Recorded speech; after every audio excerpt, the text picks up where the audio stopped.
जय राधा माधव कुंज बिहारी।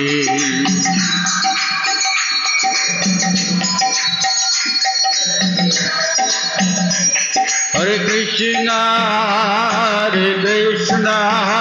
कृष्ण कृष्ण हरे हरे, हरे राम राम राम हरे हरे।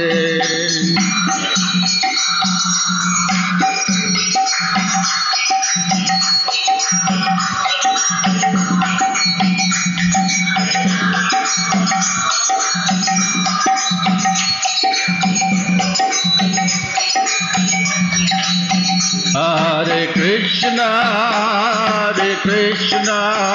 कृष्ण कृष्ण हरे हरे, हरे राम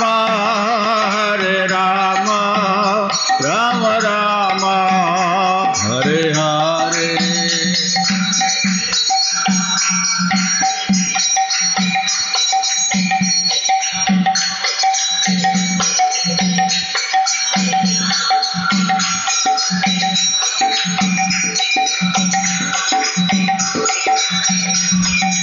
हरे कृष्ण कृष्ण कृष्ण हरे हरे, हरे राम राम राम हरे हरे।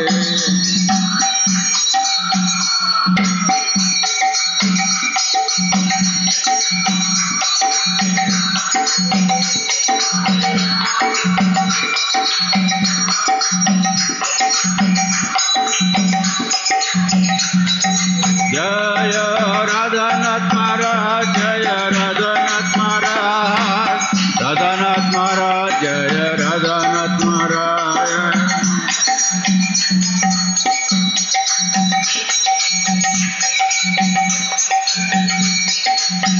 जय जय प्रभुपाद प्रभुपाद प्रभुपाद, जय जय प्रभुपाद।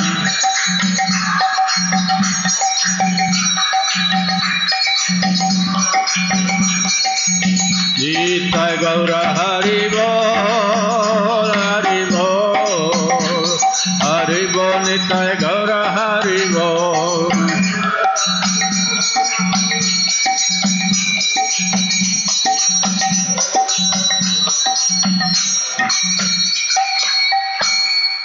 हरिनाम संकीर्तन की जय। यही बोलने श्रद्धानाथ स्वामी महाराज की, किल प्रभुपाद की जय। ओम अज्ञानतिमिरन्धस्य ज्ञानाञ्जनशलाकया चक्षुरुन्मीलितं येन तस्मै श्रीगुरवे नमः।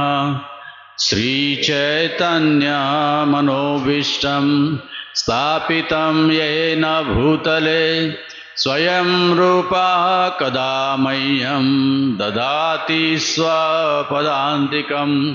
नमः ॐ विष्णुपदाय कृष्णपृष्ठाय भूतले श्रीमते राधानाथ स्वामिनिति नामिने। नमः ॐ विष्णुपदाय पृष्ठाय भूतले श्रीमते भक्तिवेदांत स्वामिनिति नामिने। नमस्ते सारस्वते देवे गौरवाणी प्रचारिणे निर्विशेष शून्यवादी पाश्चात्य देशतारिणे। जय श्री कृष्ण चैतन्य प्रभो नित्यानंद श्री अद्वैत गदाधार श्रीवासदि गौर भक्तवृंद। हरे कृष्णा कृष्णा हरे हरे, हरे राम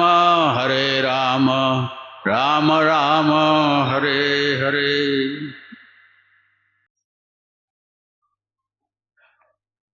आपल्या सर्वांचे धन्यवाद. मला परमपूज्य राधानाथ स्वामी महाराज यांच्याबद्दल बोलण्याची संधी दिल्याबद्दल.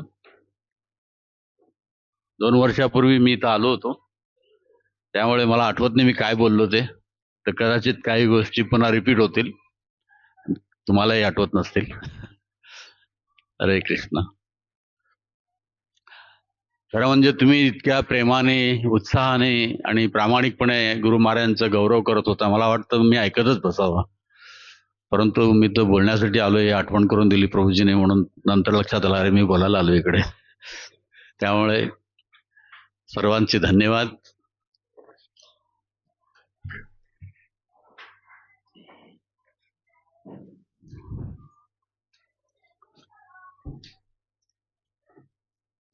तर परमपूज्य राधानाथ महाराजांची अनेक वैशिष्ट्य आहेत. काही वैशिष्ट्य आपल्याला माहिती आहेत, काही वैशिष्ट्य आपल्याला माहिती नाही. आम्ही यावेळेला ब्रह्मचारी आश्रममध्ये होतो, त्यावेळेला महाराज एकदा आजारी असताना आम्ही पुण्यामध्ये एका डॉक्टरकडे घेऊन गेलो, आयुर्वेदिक, जमदाग्नी डॉक्टर, आयुर्वेदिक अत्यंत प्रसिद्ध. आणि त्याच्याकडे भरपूर लोक, अशी कमीत कमी 200-300 लोक अशी लाईनमध्ये उभारलेली असतात आणि त्याच्याकडे विद्यार्थी शिकत असतात. 25-25, 30-30 विद्यार्थी त्याच्याकडे शिकत असतात. तो ज्यावेळेला सगळ्यांची टेस्ट करत असतो त्यावेळेला. आणि तिथं आम्ही महाराजांना ज्यावेळेला घेऊन गेलो होतो, त्यावेळेला महाराजांनी महाराजांची नाडी त्यांनी तेव्हा तपासली आणि एकदम गंभीर झाला आणि त्याच्या डोळ्यातनं अश्रू यायला लागले. आणि महाराजांनी त्यांनी कधी पहिल्यांदा बघितलं नव्हतं, महाराजांच्याबद्दल त्यांना काही माहीत पण नव्हतं. फक्त आपल्या एका भक्ताने सांगितलं होतं की फोन करून आमचे गुरु महाराज येणार आहेत, आणि म्हणून त्यांनी थोडी प्राधान्यता दिली. आणि नाडी बघितल्यानंतर त्यांनी साक्षात दंडवत घातला आणि थरथरत तो आम्हाला सांगितला की ही व्यक्ती साधारण व्यक्ती नाही आहे, ही या जगातली व्यक्ती नाही आहे, की ह्यांचा संबंध जो आहे उच्चतर लोकांशी आहे. म्हणजे ही नाडीतली विशेषता, कारण आयुर्वेदामधल्या लोकांना, आता इथं कोण आयुर्वेदिक असेल तर त्याला माहिती नाही, पण म्हणाले की ही व्यक्ती साधारण व्यक्ती नाही आहे आणि तुम्ही जर ह्या व्यक्तीची काळजी घेतली नाही तर फार मोठा अपराध होईल, तर तुम्ही ह्यांना जास्त त्रास देऊ नका. आता महाराजांना त्रास कुठल्या गोष्टीचा होतो, तर असे अनेक प्रसंग आहेत. त्यावेळेला आम्ही प्रथम चौपाटीमध्ये आलो 1986 साली. 1985च्या शेवटी आम्ही चौपाटी मंदिरमध्ये आलो. आणि त्यावेळेला मंदिरमध्ये आम्ही 12 जण जुहूमधनं आलो होतो. मंदिरमध्ये आम्हालाही राहायला जागा नव्हती. आम्ही आता जिथं मंदिरचं किचन आहे खाली, तिथे आम्ही एका खोलीमध्ये राहायचो. त्याच्या अगोदर जिथं मंदिर आहे तिथेच आम्ही, अनाथालयाची जी मुलं आहेत सगळी, आता तिथं नाही आहे कोणी. त्यावेळेला रूप रघुनाथ प्रभू आणि रूप गोस्वामी हे त्यातले 2 जण भक्त बनले, आणि त्यांचा रूप रघुनाथ प्रभूंचा भाऊ सध्या नाव जीव गोस्वामी, हे तिघं त्यावेळेला ते शाळेमध्ये होते त्यावेळेला. तर त्यांच्या बरोबर आम्ही झोपायचो, त्यांच्याच बरोबर. आणि खोल्या वगैरे काहीच नव्हत्या. महाराज आले त्यावेळेलाही कुठल्या प्रकारची त्यांच्यासाठी व्यवस्था नव्हती. महाराज आमच्या बाजूलाच झोपायचे, माझ्या बाजूलाच झोपायचे, कारण मी पुजारी होतो. आणि आता जिथं राधा गोपीनाथच्या उजव्या बाजू तिथं आहे, तिथं मोकळं होतं, तिथं दरवाजा होता यायचा जायचा, आणि त्याचप्रमाणे त्या बाजूलाही दरवाजा होता. तर तिथं आम्ही 2 जण झोपायचो. तर इतकी काही व्यवस्था नसताना महाराज अमेरिकेसारख्या देशातनं, जिथं सगळ्या सुविधा आहेत, त्या सगळ्या सुविधा सोडून अशा जिथं काहीही सुविधा, म्हणजे आंघोळीला पाणी सुद्धा नसायचं कधी कधी सकाळी, तर महाराज सगळ्यात पहिला उठून आंघोळ करायचे. तर आजसारखे जे आहे तिथं टॉयलेट्स वगैरे नव्हते, बाथरूम पण नव्हते. म्हणजे पूर्वीच्या काळी जसं तुम्हाला माहिती आहे, बस स्टँडवरती जसे संडास बाथरूम असायचे, तसं गोपीनाथचं संडास बाथरूम असायचा. म्हणजे मी तर पहिल्या दिवशी गेल्यानंतर असा पाय घसरून पडलो होतो, इतके घाण होते.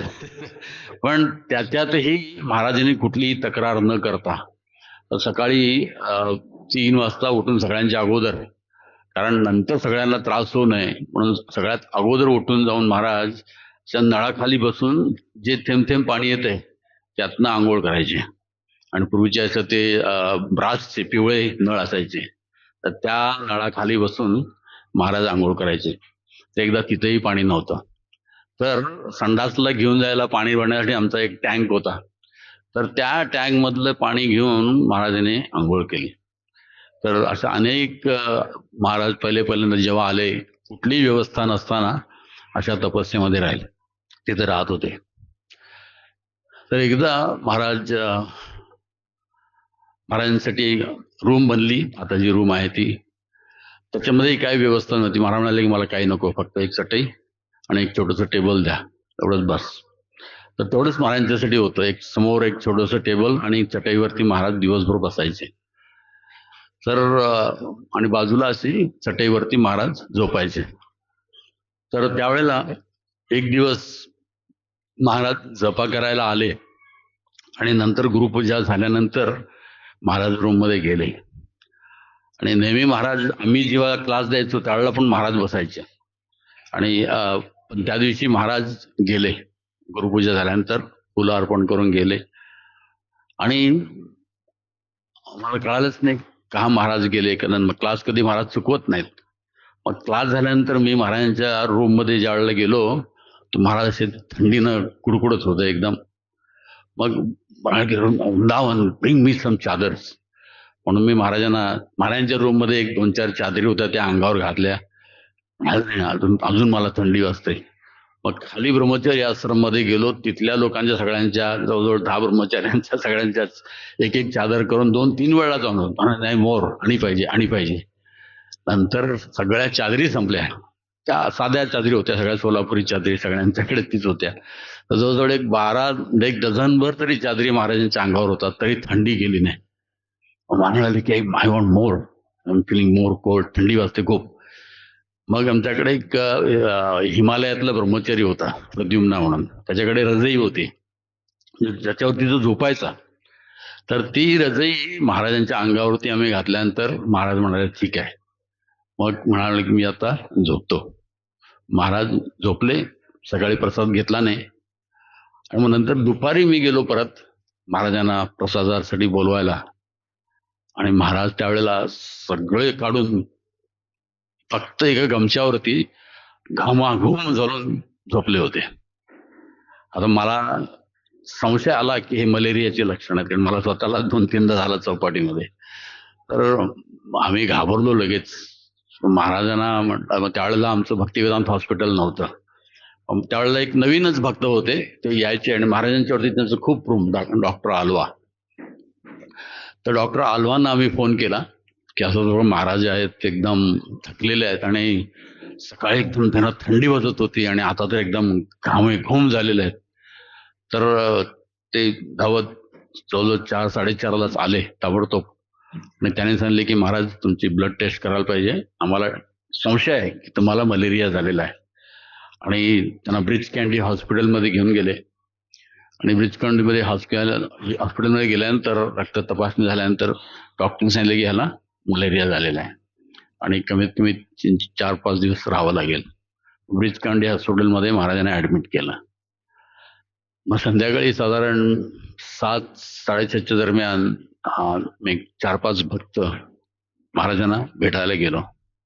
महाराजांचे जवळजवळ, महाराज पहिल्यांदा खूप असे तोंडातल्या तोंडात बोलायचे, कोणाला समजत नव्हते. आता भारतात राहून राहून राहून महाराजांना सवय झाली मोठ्याने बोलायचे, इतके तोंडातल्या तोंडात बोलायचे. तर अगोदरच महाराज एवढे हळू बोलायचे आणि त्यावेळेला काय बोलायला लागले आम्हाला कळेना. म्हणून आम्ही महाराजांच्याकडे असं कान देऊन ऐकायला गेलो. त्या भक्ताने विचारलं की महाराज तुमची ही अशी अवस्था आम्हाला बघायला होत नाही आणि तुमच्यासाठी आम्ही काय सेवा करू सांगा. मग महाराज म्हणाले की अतिशय सूक्ष्म आवाजात, सूक्ष्म आवाजात तुम्हाला सांगत नाही, माझ्या आवाजातच सांगतो. म्हणाले की माझ्यासाठी तुम्ही 2 गोष्टी करा. पहिली गोष्ट, आमच्या आई वडिलांना कळवू नका की मला मलेरिया झालाय. ते मी स्वतः अमेरिकेला गेल्यानंतर कळालं का महाराजांनी सांगितलं, पण महाराजांची आज्ञा म्हणून आम्ही सांगितलं नाही, ठीक आहे. दुसरं म्हणाले की मला जी व्याधी आहे, जो आजार आहे, त्याचा जास्त त्रास होत नाही. पण मला ज्या वेळेला भक्त एकमेकाशी वाद घालतात, एकमेकाशी भांडण करतात, एकमेकाशी सहमत होत नाहीत, त्याचा मला त्रास माझ्या व्याधीपेक्षा जास्त होतो. तर कृपा करा आणि तुमचे जे काही सगळे मतभेद मी पुन्हा आश्रममध्ये याच्यात सगळे मिटवा आणि त्याच्यानंतर पुन्हा कधीही मला वाद झालेला बघायचं नाही. तर सिरियस होतं एकदम. कारण प्रभूजी सांगितले की गृहस्थ आणि ब्रह्मचार्यांमध्ये सहमती नव्हती. कारण ब्रह्मचारी समजायचे की हे काय गृहस्थ आहे, ते हे काय करू शकत नाहीत ना, आपली इंद्रिय नियंत्रण करू शकत नाहीत, म्हणून यांना लग्न करावं लागतंय आणि पैसे कमावे लागतात, यांच्यामध्ये काय वैराग्य नाही. आणि गृहस्थ समजायचे की ह्याला काय करता येत नाही जगामध्ये, म्हणून हे ब्रह्मचारी झालेत.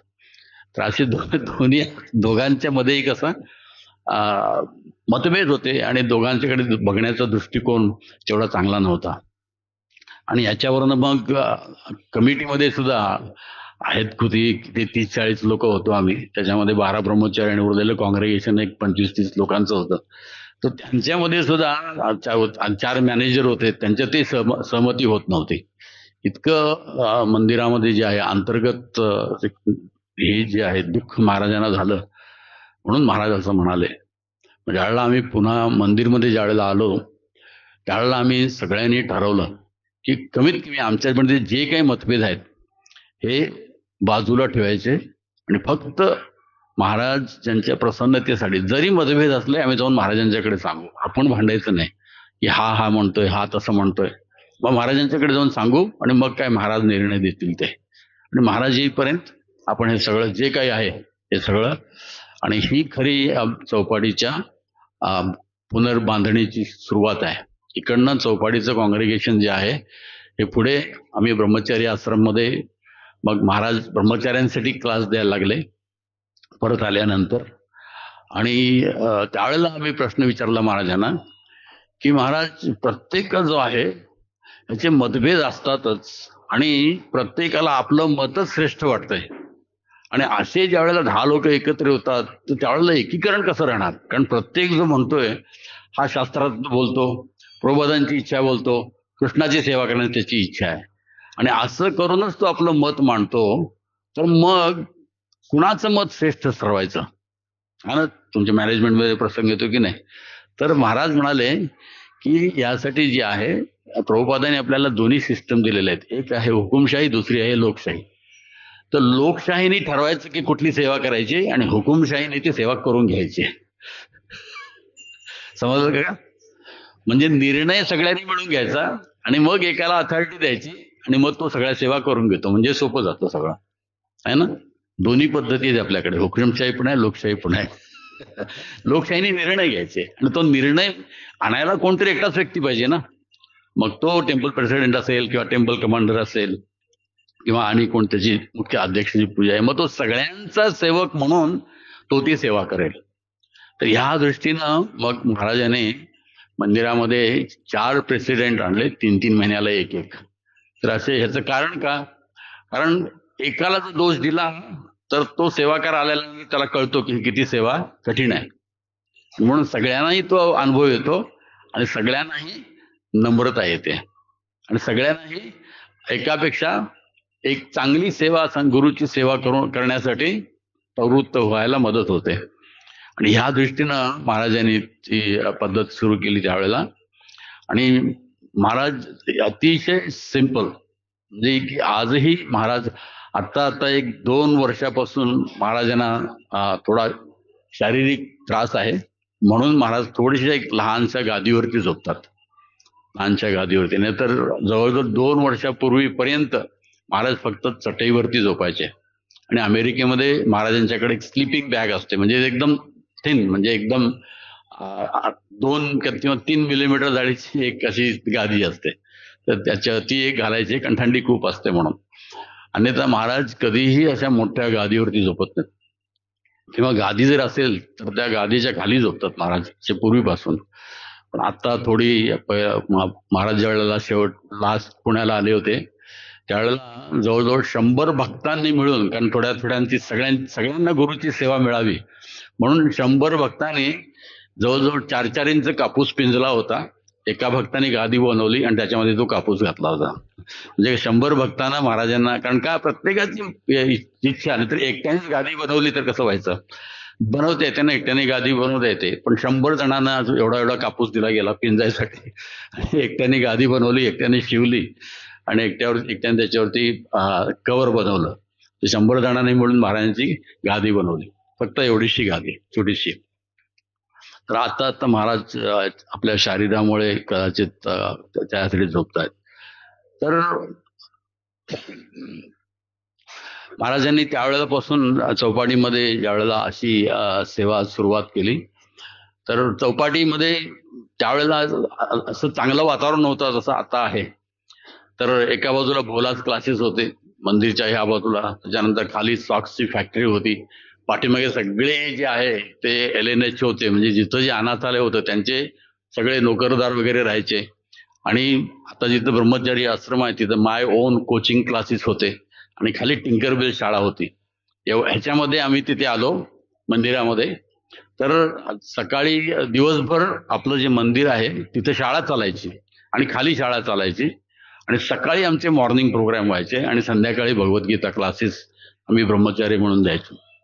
तर पूर्ण असं पूर्ण मंदिर आपल्याकडे त्यावेळेला नव्हतं, तरी पण तशा अवस्थेमध्ये तिथं राहायला लागले. तर आजूबाजूच्या लोकांना आम्ही तिथं आलेलं आवडलं नाही, कारण आम्ही सकाळी मंगल आरती करतो, नंतर कीर्तन करतो, नंतर फूड फॉर लाईफ, हे सगळे लोक तिथे यायची आणि लोक यायला लागली. हळूहळू मंदिराचा प्रचार वाढायला लागला. त्यामुळे बाजूचे सगळे जे भाडेकरू होते, ऍक्च्युली ते भाडेकरू म्हणजे त्यांच्या वडील जे आहे त्या LNHच्या सेवेमध्ये होते, मग ते राहिले तिथेच पुढे. कारण मुंबईमध्ये असं आहे की एकदा तिथे राहायला आला की तुम्हाला कोण बाहेर काढू शकत नाही, म्हणून ते तिथे राहिले होते. तर त्यांना सगळ्यांना आम्ही तिथं आलेलं आवडलं नाही. तर त्यावेळेला फक्त राधा गोपीनाथ होते, गौरनीदा नाही आणि नाथजी नाही.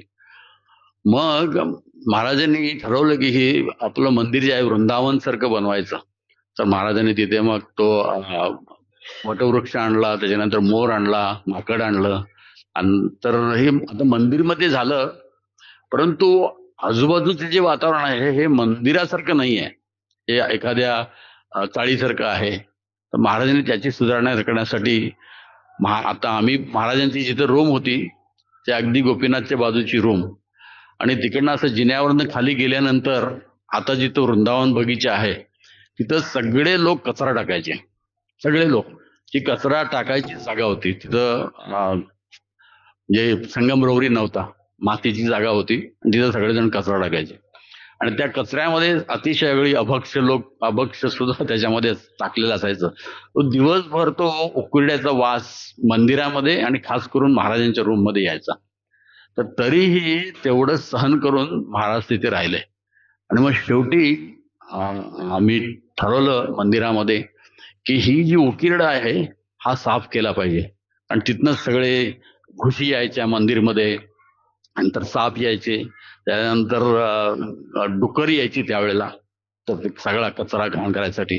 आणि बाजूला पारशी आग्यारी आहे, तिकडनं आम्ही ज्यावेळेला बाहेर झोपायचो गरमीच्या दिवसामध्ये गोपीनाथच्या पाठीमागे, आता जिथं संडास आहे आणि तिथनं जायची आहे ती मधली जागा, तिथं आम्ही झोपायचो संध्याकाळच्या.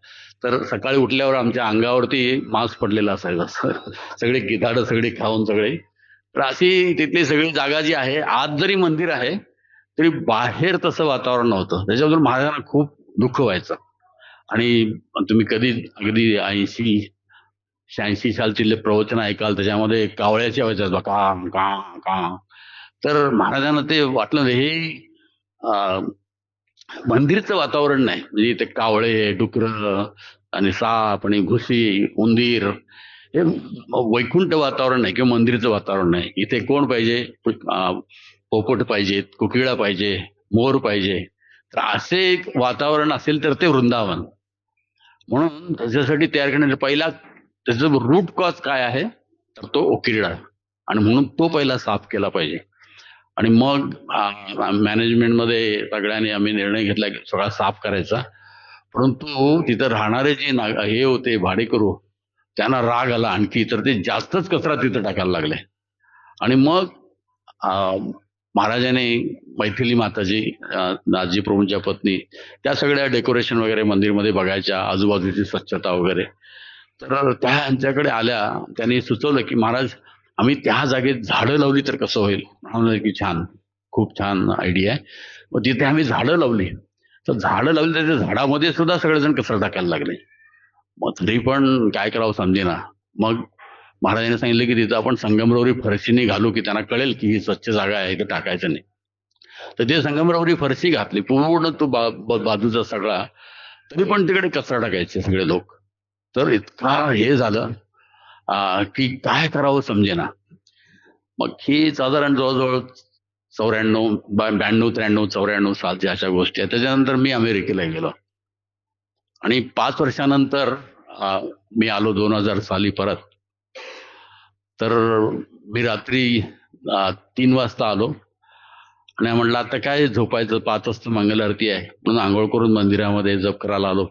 सकाळी जप केला महाराजांच्या बरोबर आणि गुरुपूजा झाल्यानंतर मी पुन्हा रूम मध्ये जात असताना महाराज पाठीमागनं आले आणि घट्ट मिठी मारून म्हणाले की वृंदावन, तुला मी आता वृंदावनला घेऊन जाणार आहे.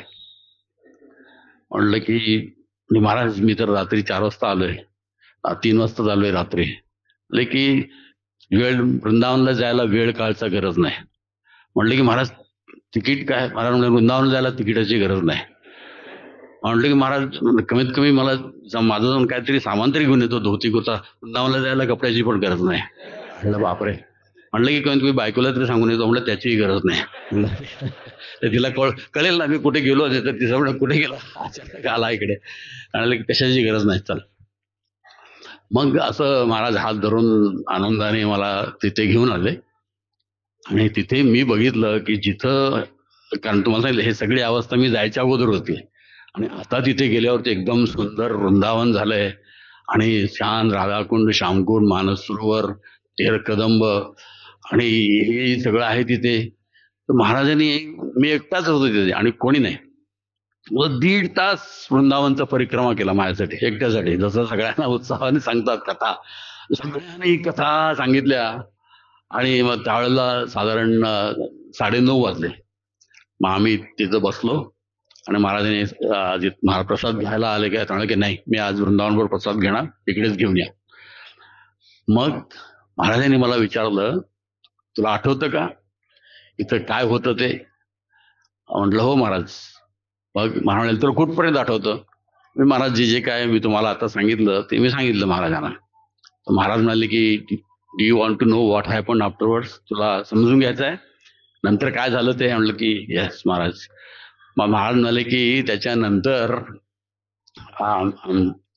सगळे तिथं जे कचरा टाकायचे ते सगळे जे लोक होती त्यांना आम्ही काढून टाकलं पहिला. म्हणजे कसं काढून टाकल्याचा अर्थ काय?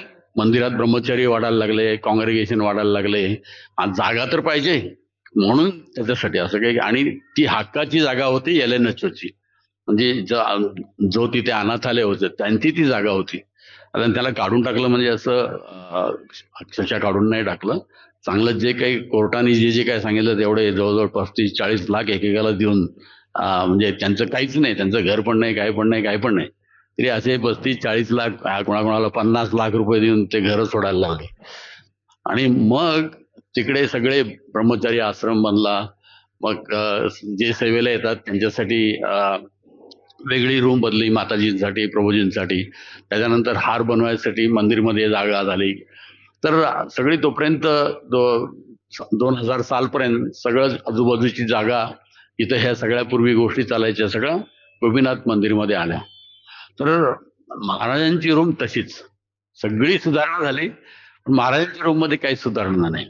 महाराज मधले आपले चटईवरती झोपायचे, समोर एक टेबल आणि तीच चटई आणि तेच चादर, एवढीच. महाराजांनी सगळ्या इव्हन ब्रह्मचार्यांसाठी चांगले चांगले रूम्स बांधले. त्यानंतर खालती राधाकृष्ण प्रभू एकदा एका छोट्याशा खोलीमध्ये, लांब खोलीमध्ये राहायचे, तर त्यांच्यासाठी चांगलं काही बांधलं. महाराजांची रूम मात्र तशीच राहिली. तर महाराज नंतर सांगितले की आम्ही काय काय केलं तिथे. तर आता हे तिथली स्वच्छता झाल्यानंतर मग इथे चांगले पक्षी कसे आणायचे? डुकरं बंद झाली यायची. त्यानंतर साप, आता माहिती नाही येतात की नाही, पण नाहीये साप, नाही त्याच वेळेला बंद झाले. त्यानंतर घुशी पण बंद झाल्या यायच्या. उंदीर होतं इकडे तिकडे, एखादी घुस असायची. तर त्याच्यानंतर महाराज सांगितले की आम्हाला इथं पोपट किंवा कोकिळा यांना काय करायचं, आकर्षित करायचं होतं. आणि कुणीतरी महाराजांना सांगितलं की पोपटांना ग्लुकोज बिस्किट आवडते, म्हणून एका ब्रह्मचार्याला महाराजांनी सांगितलं की कुणाला सांगू नकोस, फक्त गच्चीवर जायचं आणि ग्लुकोज बिस्किट असं धरून उभं राहायचं तिकडे. कारण तिकडे पोपट उडत असतात कायम, उच्च जागा आहे, बाजूला गार्डन आहे, हँगिंग गार्डन, तर उडत असतात पोपट तिकडे. तर असे बिस्किट घेऊन उभं राहायचं. आता ब्रह्मचार्यानं समजेना की हा सकाळी 10 वाजता 12 वाजेपर्यंत दुपारी संध्याकाळी मध्ये मध्ये हा बिस्किट घेऊन काय उभा राहतोय ब्रह्मचारी, तर खातला तर ठीक आहे, कमीत कमी समजेल, पण हे घेऊन उभारतोय असा. आणि कुणी त्याला विचारलं, त्याचं नाव गौर गदाधर, की कुणी जर त्याला विचारलं की अरे हे बिस्किट घेऊन का उभारला असतो, तो म्हणाल की I am on GBC duty. मी जीबीसीचं काम करतोय, जीबीसी सेवा करतोय. म्हणजे महाराज त्यावेळेला चौपाटीचे जीबीसी होते. तर असं महाराज म्हणाले की असं आम्ही अट्रॅक्ट करायचा प्रयत्न केला आणि कदंबाची झाड आणली वृंदावनमध्ये, असं वातावरण निर्माण केलं. आणि एवढ्यात प्रसाद आला. आम्ही दोघांनी प्रसाद घेतला आणि महाराज विचारतात की आवडले का तुला? येस महाराज, का नाही आवडणार? की ह्या बगीचं नाव मी तुझ्या नावावरती ठेवलंय, वृंदावन गार्डन. महाराजांना कुणाला कसं खुश करायचं माहिती आहे. मग त्याच्यानंतर माझा एक असा स्वभाव राहिलेला आहे की गुरु जे जे काही सांगतात त्याच्या पाठीमागे आपल्याला काहीतरी धडा आहे त्याच्यामध्ये. अगदी गुरु जरी विनोद करत असले त्याच्यासाठी आपल्यामध्ये काहीतरी धडा आहे त्याच्यामध्ये. की एवढं महाराजांनी मला 3 तास जवळजवळ आम्ही जवळजवळ 4 तास एकत्र होतो, दुसरं कोणी नाही. त्याच्यामधनं काय मला शिकायला मिळालं. विचार मी करत असताना मला लक्षात आलं की गुरु सांगतोय चल मी तुला वृंदावनला घेऊन जातो. आपली किती तयारी आहे. मला माझी बायको आठवली, सामान आठवलं, धोती कुर्ता आठवला, तिकीट आठवलं. गुरु आत्ता घेऊन जायला तयार आहे. आपली तयारी आहे का? आपली तयारी आहे का? मग मी विचार केला की महाराज मला वृंदावन घेऊन जायला तयार होते आणि मी कारण देत होतो. तर आमच्या प्रगतीमध्ये अडथळा कुठला आहे? भक्तीच्या कारण. गुरु तयार आहे. जसं शाळेमध्ये शिक्षक ज्या वेळेला शिकवत असतो, समोर 40-50 विद्यार्थी असतात. जो प्रामाणिकपणे ऐकतो, प्रामाणिकपणे अभ्यास करतो, प्रामाणिकपणे उत्तर देतो, त्याला चांगले मार्क पडतात. बाकी जो चला ठीक आहे तो त्याचं काम करतो, मी माझं काम करतो म्हणून घरात गेले तर ते नापास होतात. तर शिक्षकांच्या सांगण्यामध्ये काय फरक आहे का? नाही. ऐकणाऱ्यामध्ये आणि पालन करणाऱ्यामध्ये फरक आहे. तसं गुरु महाराजांचं आपण किती ऐकतो त्या प्रमाणामध्ये आपल्या भक्तीमध्ये उन्नती होते. म्हणून आपल्याला पाहतो ना आपण किती उन्नत झालेले भक्तही दिसतात. तर त्याच्यामध्ये काय आहे की गुरुच्या जशा आज्ञा पालन आपण करतो तसं गुरुच्या जवळ आपण येतो. आणि जसं गुरुच्या जवळ आपण येतो तसं ते किती कृष्ण भावनेमध्ये रत आहे ते आपल्याला कळतं. अन्यथा आपण काय कधीतरी एकदा बघणार, कधीतरी एकदा ऐकणार, असं जर असेल तर आपल्याला गुरुचं महत्वही तेवढं कळत नाही. खास करून भारतामध्ये गुरु केला पाहिजे एवढं माहिती आहे आपल्याला, आणि म्हणून कधी कधी लोक गुरु करतात. परंतु लक्षात ठेवा की आत्ताच मी तुमच्याकडे यायच्या अगोदर एक प्रभुपादांचं लेक्चर ऐकत होतो. त्यामुळे प्रभुपाद सांगतात की हे मनुष्य जन्मामध्ये मिळणारी संधी नाही, करोडो जन्मानंतर येणाऱ्या मनुष्य जन्मातली संधी आहे. असं समजू नका की मनुष्यानंतर पुन्हा मनुष्य होतो, पुन्हा मनुष्य होतो म्हणून प्रत्येक वेळेला मला ती संधी मिळेल. इतकं सिरियस हे आहे की मनुष्य जन्म मिळणं दुर्मिळ आहे आणि त्याच्यानंतर कृष्ण भक्त शुद्ध याच्या चरणाशी आश्रय मिळणं हे तर अतिशय दुर्मिळ आहे. तर स्वतः महाराजांच्या बद्दल त्यांचे अनेक गुरुबंधू जे आहेत हे सुद्धा महाराजांचा इतका आदर करतात की त्यांनाही माहिती आहे की अशा महाराजांचे इतर गुरुबंधू आहेत त्यांची काय काय म्हणा, आम्हाला जे सांगितलं की त्यांची कुठल्या दृष्टीनं महाराजांच्याकडे ते पाहतात. तर एकदा आम्ही भक्तितीर्थ महाराज आले होते, त्यावेळेला भक्तिवेदांत हॉस्पिटल जे आहे मीरा रोडचं हे अगदीच नवीन होतं, नवीन उद्घाटन झालेलं होतं, ते बघायला आले होते. तर महाराजांनी मला पाठवलं की जा, त्यांना तुम्ही तिकडनंच जा आणि त्यांना सगळं भक्तिवेदांत हॉस्पिटल दाखव आणि मग त्यांना एअरपोर्टला सोड. म्हणून आम्ही गाडी घेऊन निघालो चौपाटीवरनं आणि मीरा रोडला थांबलं. तिथं संपूर्ण विश्वरूप प्रभू, वैष्णव प्रभू यांनी सर्व टूर दिली सगळी. आणि त्याच्यानंतर जवळ 1-2 तासाने आम्ही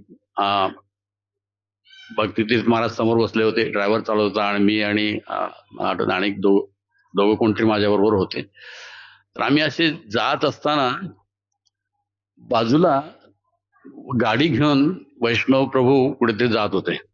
तर आम्ही दोघंही सिग्नलला एकाच वेळेला आलो. मग भक्तितीर्थ महाराजांनी आपली त्यावेळेला असे ऑटोमॅटिक विंडे नव्हते, रोल केली आणि वैष्णव प्रभूंना सांगितलं की your Guru Maharaj is a gem. जे तुझे गुरु महाराज जे आहेत हे हिऱ्यासारखे आहेत. म्हणजे हिऱ्याची कोणी कल्पना करू शकत नाही, त्याची कोणी किंमत करू शकत नाही. तर हे गुरुबंधूंकडनं येणं, आता आम्ही त्यांना मानतो हे चांगलीच गोष्ट आहे, पण महाराज म्हणाले की ही चैतन्य महाप्रभूंच्या बाबतीमध्ये हे म्हटलेलं आहे की संन्यासींचा मुकुटमणी आहे. राधानाथ महाराज जे आहे ही इज काय त्याला एक पर्टिक्युलर शब्द आहे मला लक्षात आहे ना, संन्यास शिरोमणी, संन्यास शिरोमणी. तर राधानाथ महाराजांचे संन्यास शिरोमणी ही स्वतःसाठी काही नाही, पण जगाचा एवढा विचार करतात हे, आणि तो खरा संन्यासी. संन्यासी म्हणजे जगाला सोडून वेगळा राहणारा नव्हे, जगामध्ये राहून त्यांचं करणारा आणि वेगळा राहणारा. की वेगळा राहायला महाराज आनंदात होते वृंदावनमध्ये. तर महाराजांनी एकदा मी प्रश्न विचारला की तुम्ही एवढ्या साधूंना भेटलात आणि एवढ्या लोकांकडनं तुम्ही प्रत्येकाचं गुणवर्णन चांगलं करता, कधी त्याची निंदा नाही करत, पण तुम्हाला प्रभुपादांची शरण घ्यावी असं का वाटलं? महाराजांनी सांगितलं की सगळे जे आहेत मला बुद्धिमान होते, सिद्ध होते, त्याच्यानंतर शुद्ध पण होते, पवित्रता पण होती, सगळ्यांच्याकडे अनेक प्रकारच्या सिद्धी पण होत्या, परंतु प्रभुपादांच्या मध्ये जो कळवळा आहे, कंपॅशन, तो मला खूप आवडला आणि म्हणून मी प्रभुपादांना शरण गेलो. आणि म्हणून महाराजांनी नंतर याच बरोबर आणखी एकदा आम्ही फिरत जात होतो वृंदावनमध्ये. तर त्यावेळेला महाराज नुकतेच आले होते आणि मी टेम्पल प्रेसिडेंट होतो न्यू वृंदावनमध्ये. तर आल्या महाराजांनी प्रश्न विचारला मला की how is new Vrindavan going, new Vrindavan कसं चाललंय? म्हणलं महाराज तुम्ही आता चालाय, काल रात्री चालाय, आता आपण बोलू, आता थोडे दिवस इथे आहात तुम्ही, 1 महिना, तर आपण बोलू, की आताच कशाला तुम्हाला मी त्रास देऊ, आपण नंतर बोलू. महाराज म्हणाले की तुम्हाला सांगितलं नाही तर त्रास होईल. म्हणजे महाराजांची किती सेवा करण्याची इच्छा. तर महाराजांनी त्यावेळेला सांगितलं मला की ज्यावेळेला मी असा एक कुठली सेवा करत नाही, त्यावेळेला मला प्रश्न विचारला की वृंदावन हाऊ आर यू. तर महाराजांना म्हटलं तुम्ही कसे आहात? तर महाराजांनी मी सांगितलं की महाराज मी ठीक आहे. महाराज तसे खांदे उडवत हसायला लागले, म्हणाले की how you can be good in this material world. या भौतिक जगामध्ये तू कसा काय चांगला असू शकतोस?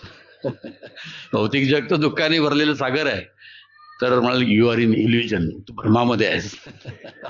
जो स्वतःला, आता मी इथं सोडून गेलो नाही, ज्या वेळेला आम्ही समजतो की आम्ही बरे आहोत, याचा अर्थ आहे की आपण भ्रमामध्ये आहोत, है ना. गुरुमुख पद्मवाक्य, जरी तो जोक आहे पण पद्मवाक्य आहे, त्याच्यामध्ये काहीतरी आपल्याला महाराजांना सांगायचं आहे की ज्या वेळेला मी समजतो की मी इथे सुखी आहे, सगळं काही व्यवस्थित चाललेलं आहे, तर त्यावेळेला समजायचं की आपण भ्रमामध्ये आहे. नंतर काही दिवसांनी महाराज मला भेटले आणि मी पहिल्यांदा विचारलं महाराजांना, महाराज हाऊ आर यू, तुम्ही कसे आहात? महाराज म्हणाले I am good because I am in your association. आता हे दुसरं उत्तर आहे. महाराजांनी विचारलं की महाराज तुम्ही कसे आहात? महाराज म्हणाले मी ठीक आहे, कारण मी तुझ्याबरोबर आहे, कारण मी भक्तांच्या बरोबर आहे. आता ह्याच्यामध्ये काय संदर्भ आहे? हे जग चांगलं केव्हा आहे? जेव्हा आपण भक्तांच्या बरोबर आहोत. इतर वेळेला भ्रम आहे. भक्तांच्या बरोबर असल्याला काय आहे, आपण कसा का तो भक्त असतील ना, अगदी अतिच पतित का पतित असे ना, पण तो आपल्याला कृष्णाची आठवण करून देतो, आपल्याला कृष्णाची आठवण करून देतो, म्हणून तो चांगला आहे. म्हणून महाराज एक शिकवतात की तुम्ही कुणाच्या व्यवहाराकडे बघू नका, त्याच्या इच्छेकडे बघा. तो कुठल्या तरी इच्छेने का असेना पण मंदिरमध्ये आलेला आहे, चांगल्या जागेला आलेला आहे. तो काय करतोय त्याच्याशी तुम्ही लक्ष घेऊ नका. तो आणि कृष्ण बघून घेईल.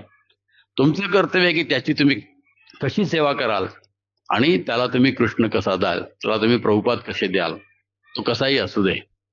आणि हा प्रत्यक्ष महाराजांचा मूड आहे. तर अशा भावनेमध्ये महाराज असतात. तर ज्या वेळेला करोना झाला होता, तर मला पण करोना झाला. 2-2 इंजेक्शन घेऊन इथं भारतामध्ये पण अमेरिकेमध्ये पण दोन्हीकडे इंजेक्शन घेऊन मला करोना झाला. भारतामध्येच होतो त्यावेळेला. तर 14 दिवस क्वारंटाईन मध्ये होतो आणि मी माझ्या बेडरूम मध्येच होतो. तिकडे मी 2 भगवद्गीता क्लास दिले, 7-7 दिवसाचे कोर्स केले आणि थोडा थकवा होता म्हणून दुपारचं मी ज्या वेळेला साधारण झोपलो होतो आणि मला अमेरिकेतनं फोन आला. तर महाराजांचा फोन नंबर माझ्याकडे आहे, तो महाराजांचा फोन नव्हता. तर दुसरा कुठला तरी फोन होता अमेरिकेतला. म्हटलं की मी सहजपणे उचलला आणि मी असं झोपलेला. तर म्हणाले की जी वृंदावन प्रभू. एकदम धचका बसला मला की महाराजांचा फोन आहे. स्वतःच्या फोनवरून नाही केला, कोणतरी कुठेतरी एअरपोर्टला जात होते म्हणून त्याचा फोन घेऊन महाराजांनी केला. तर एकदम दंडवत, मी तसाच झोपेत दंडवत केला. म्हणले की यस महाराज. महाराज म्हणले की हाऊ आर यू. मग आता ते नेहमी आपलं गृहस्थांचं उत्तर असतं आय एम स्ट्रगलिंग महाराज. त्यावेळेला माझ्या मनात आलं म्हणून महाराज म्हणले की आय एम स्ट्रगलिंग महाराज.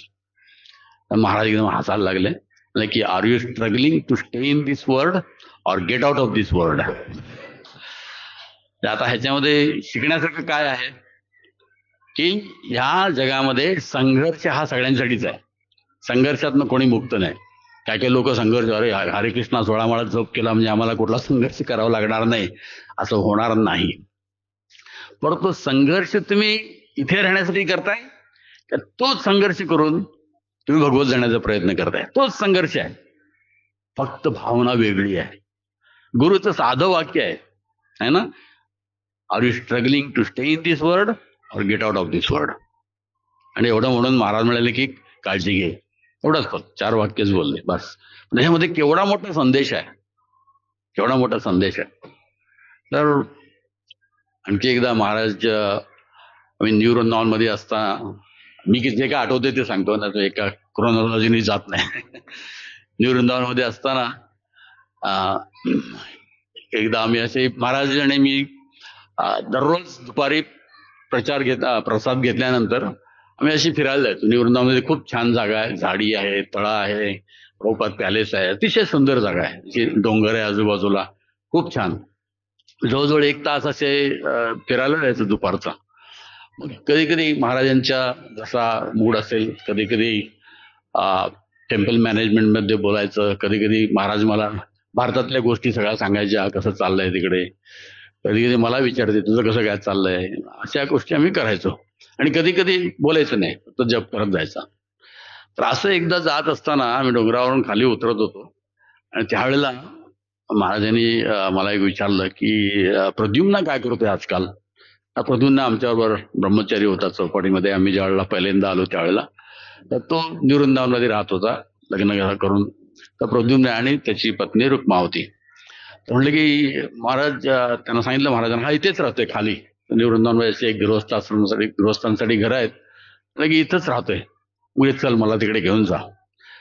महाराजांनी मी आलो त्यावेळेला रुक्मावती माताजी, तिला 1.5 वर्षाचा मुलगा होता आणि पुन्हा ती जुळं म्हणजे 2 बालक नुकतीच बाळंतपण होऊन 1-2 दिवसापूर्वी घरी आली होती आणि पहिला 1.5 वर्षाचा मुलगा आणि घरामध्ये प्रद्युम्न नव्हता आणि रूम एकदम छोटी, 10 बाय 10ची पहिली खोली, मध्ये 5 बाय 10चं किचन आणि त्याच्या पाठीमागे 5 बाय 10चं बाथरूम आणि पाठीमागे 10 बाय 10ची बेडरूम, असं प्रत्येकाची घर आहेत तिथे.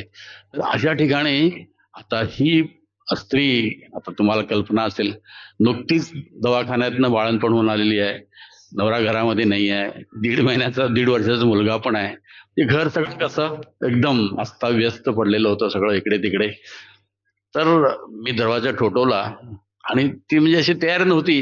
तिने बघितलं मला आणि दरवाजा बंद करून घेतला. मग आता साधारण मी तिथे काय करणार, आणि तिथनच म्हणाली प्रद्युम्ना घर में नाही आहे, प्रद्युम्ना घरामध्ये नाही आहे. म्हटलं मला माझ्यासाठी नाही, कसं सांगणार तिला. पुन्हा एकदा दरवाजा ठोकाला, बोला ना प्रद्युम्ना घर में नाही आहे. मी असं सांगितलं त्याला. "ओ महाराज." एकदम दचकली ते. "हो महाराज." आता नको तर थोडंच म्हणणार मी, मला नको म्हणेल. महाराज कधी नाही ते घरी आलेत. मग तिने डोक्यावरती पदर घेतला, कपडे थोडे व्यवस्थित केले, आणि 1-2 मिनिटांनी फक्त दरवाजा उघडायला जागा होईल तेवढीच जागा उघडली, तेवढीच जागा तिने स्वच्छ केली आणि इथं ठेवली. आणि दोन्ही बाळ झोपली होती, मुलगा सगळे खेळणी हे ते कपडे सगळे इकडे तिकडे पडले होते. फक्त एवढीच जागा होती दरवाजा उघडलेली, तेवढीच एक जागा होती उभारण्यासाठी. मग महाराज आल्यानंतर तिने दंडवत केला महाराजांना, आणि की Maharaj please forgive me, please मला क्षमा करा, मला क्षमा करा, मी तयार नव्हते, तुम्ही यायलाची अपेक्षा नव्हती. महाराज इतकं सुंदर बोलले.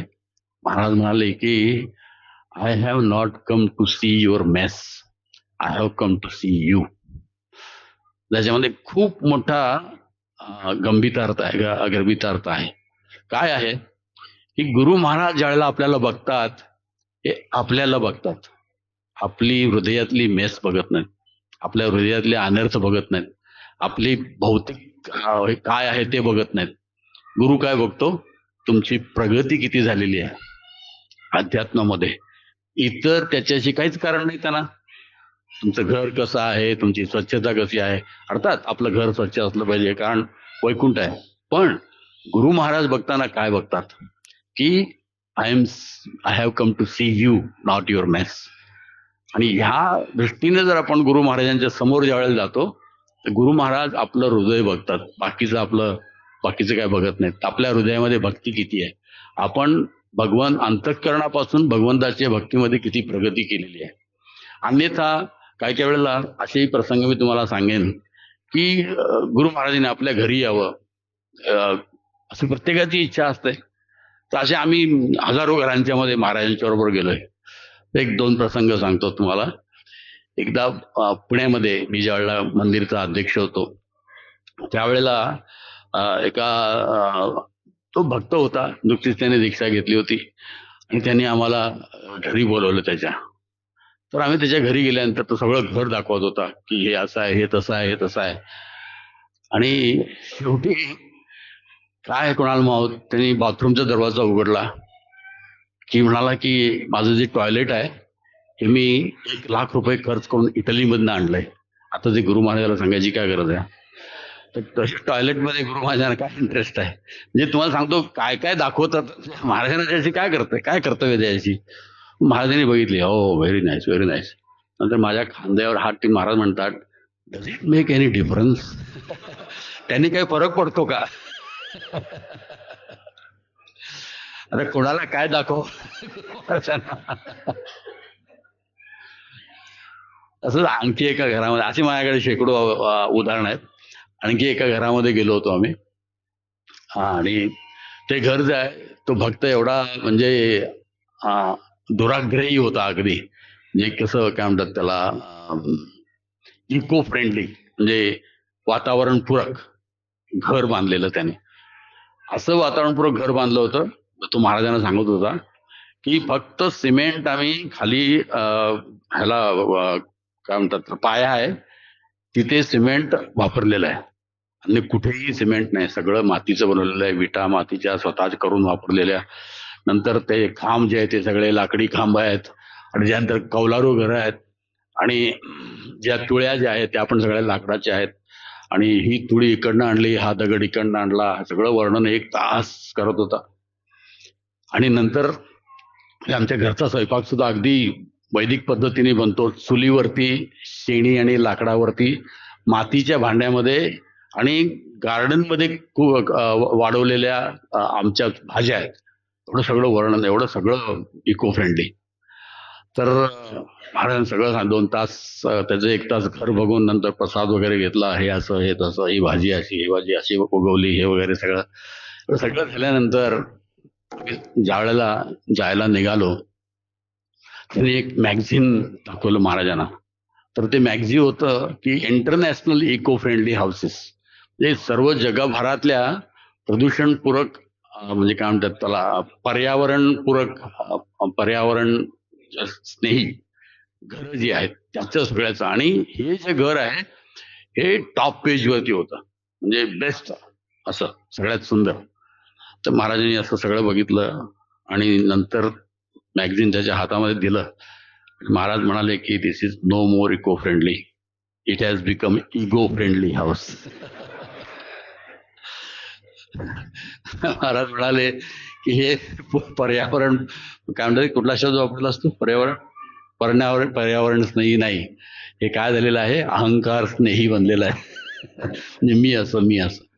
तर गुरुला ह्याच्यामध्ये तुमचं घर काय आहे, तुमची परिस्थिती काय आहे, तर गुरु म्हणजे कशासाठी आपण स्वीकार करतो, आध्यात्मिक उन्नती. ते गुरुकडनं काय शिकतो आपण, कसं आपण प्रतिक्षण भगवंताच्या सेवेमध्ये आपलं मन आणि हृदय हे गुरुच्या आदेशाचं पालन करत, प्रयत्न करत आपण राहिलं पाहिजे. तर एकदा नवीन नवीन लग्न झालेलं जोडपं महाराजांना भेटायला आलं आणि नवऱ्याने प्रश्न विचारला महाराजांना की महाराज मी गृहस्थाश्रम मध्ये कसा राहू. महाराजांनी सांगितले की अतिशय सोपं आहे, तृणादपी सुनिचेन तरोरी वसहिष्णना अमानी ना मानदेन कीर्तनी असं लागले. हा जर मंत्र तू लक्षात ठेवलास तर तुझं आयुष्य खूप समाधानाने जाईल. मग नाहीतर पत्नी तिचा मंत्र काढेल, सर्व धर्मान परित्यज्य.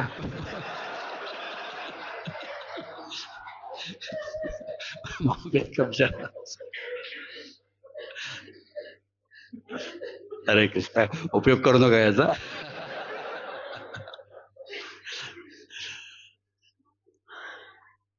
महाराज ज्या वेळेला सर्व बेळगावला आले पहिल्यांदा, बेळगावचं केंद्र आम्ही 88 साली सुरू केलं. त्यावेळेला महाराज आले तर मी महाराजांनी मला चौपाटीमध्ये पुजारी होतो, बेळगावला प्रचार करत होतो मी, तिथं पुजारी असून सुद्धा पत्र लिहून.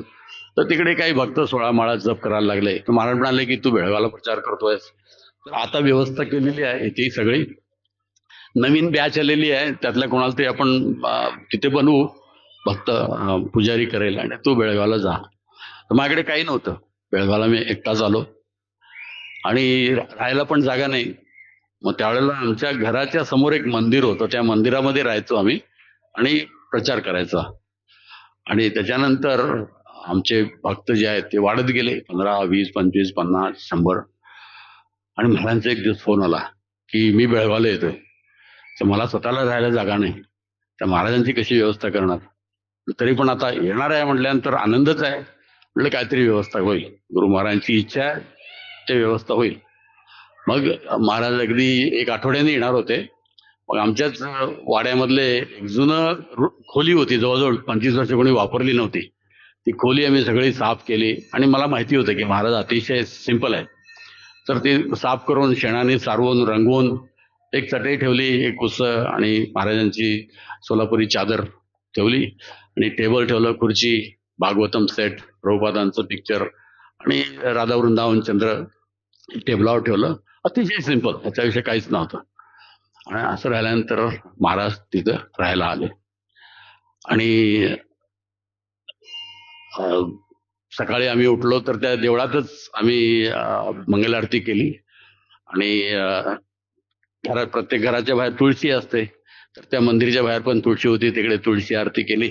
नंतर सगळ्यांनी आम्ही जप केला. आणि साधारण 7 वाजता महाराज म्हणाले की ते टॉयलेट कुठं आहे.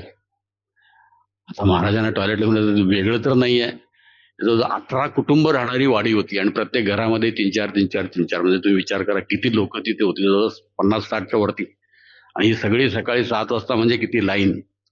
तर त्यावेळेला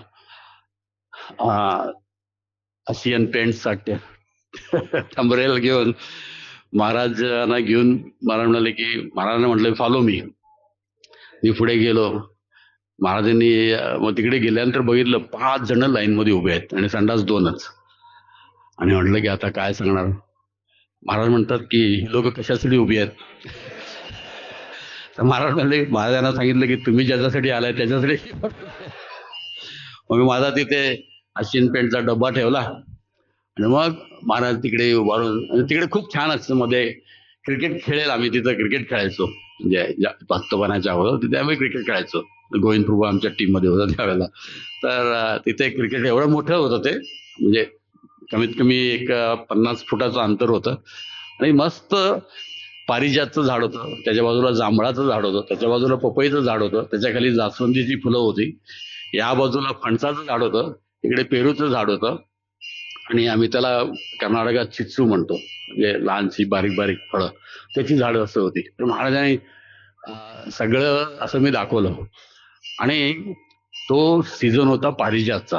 तर पारिजातचा असा झळा पडला होता खाली. तर त्यातलं एक फुल मी उचललं आणि महाराजांना दिलं नाही.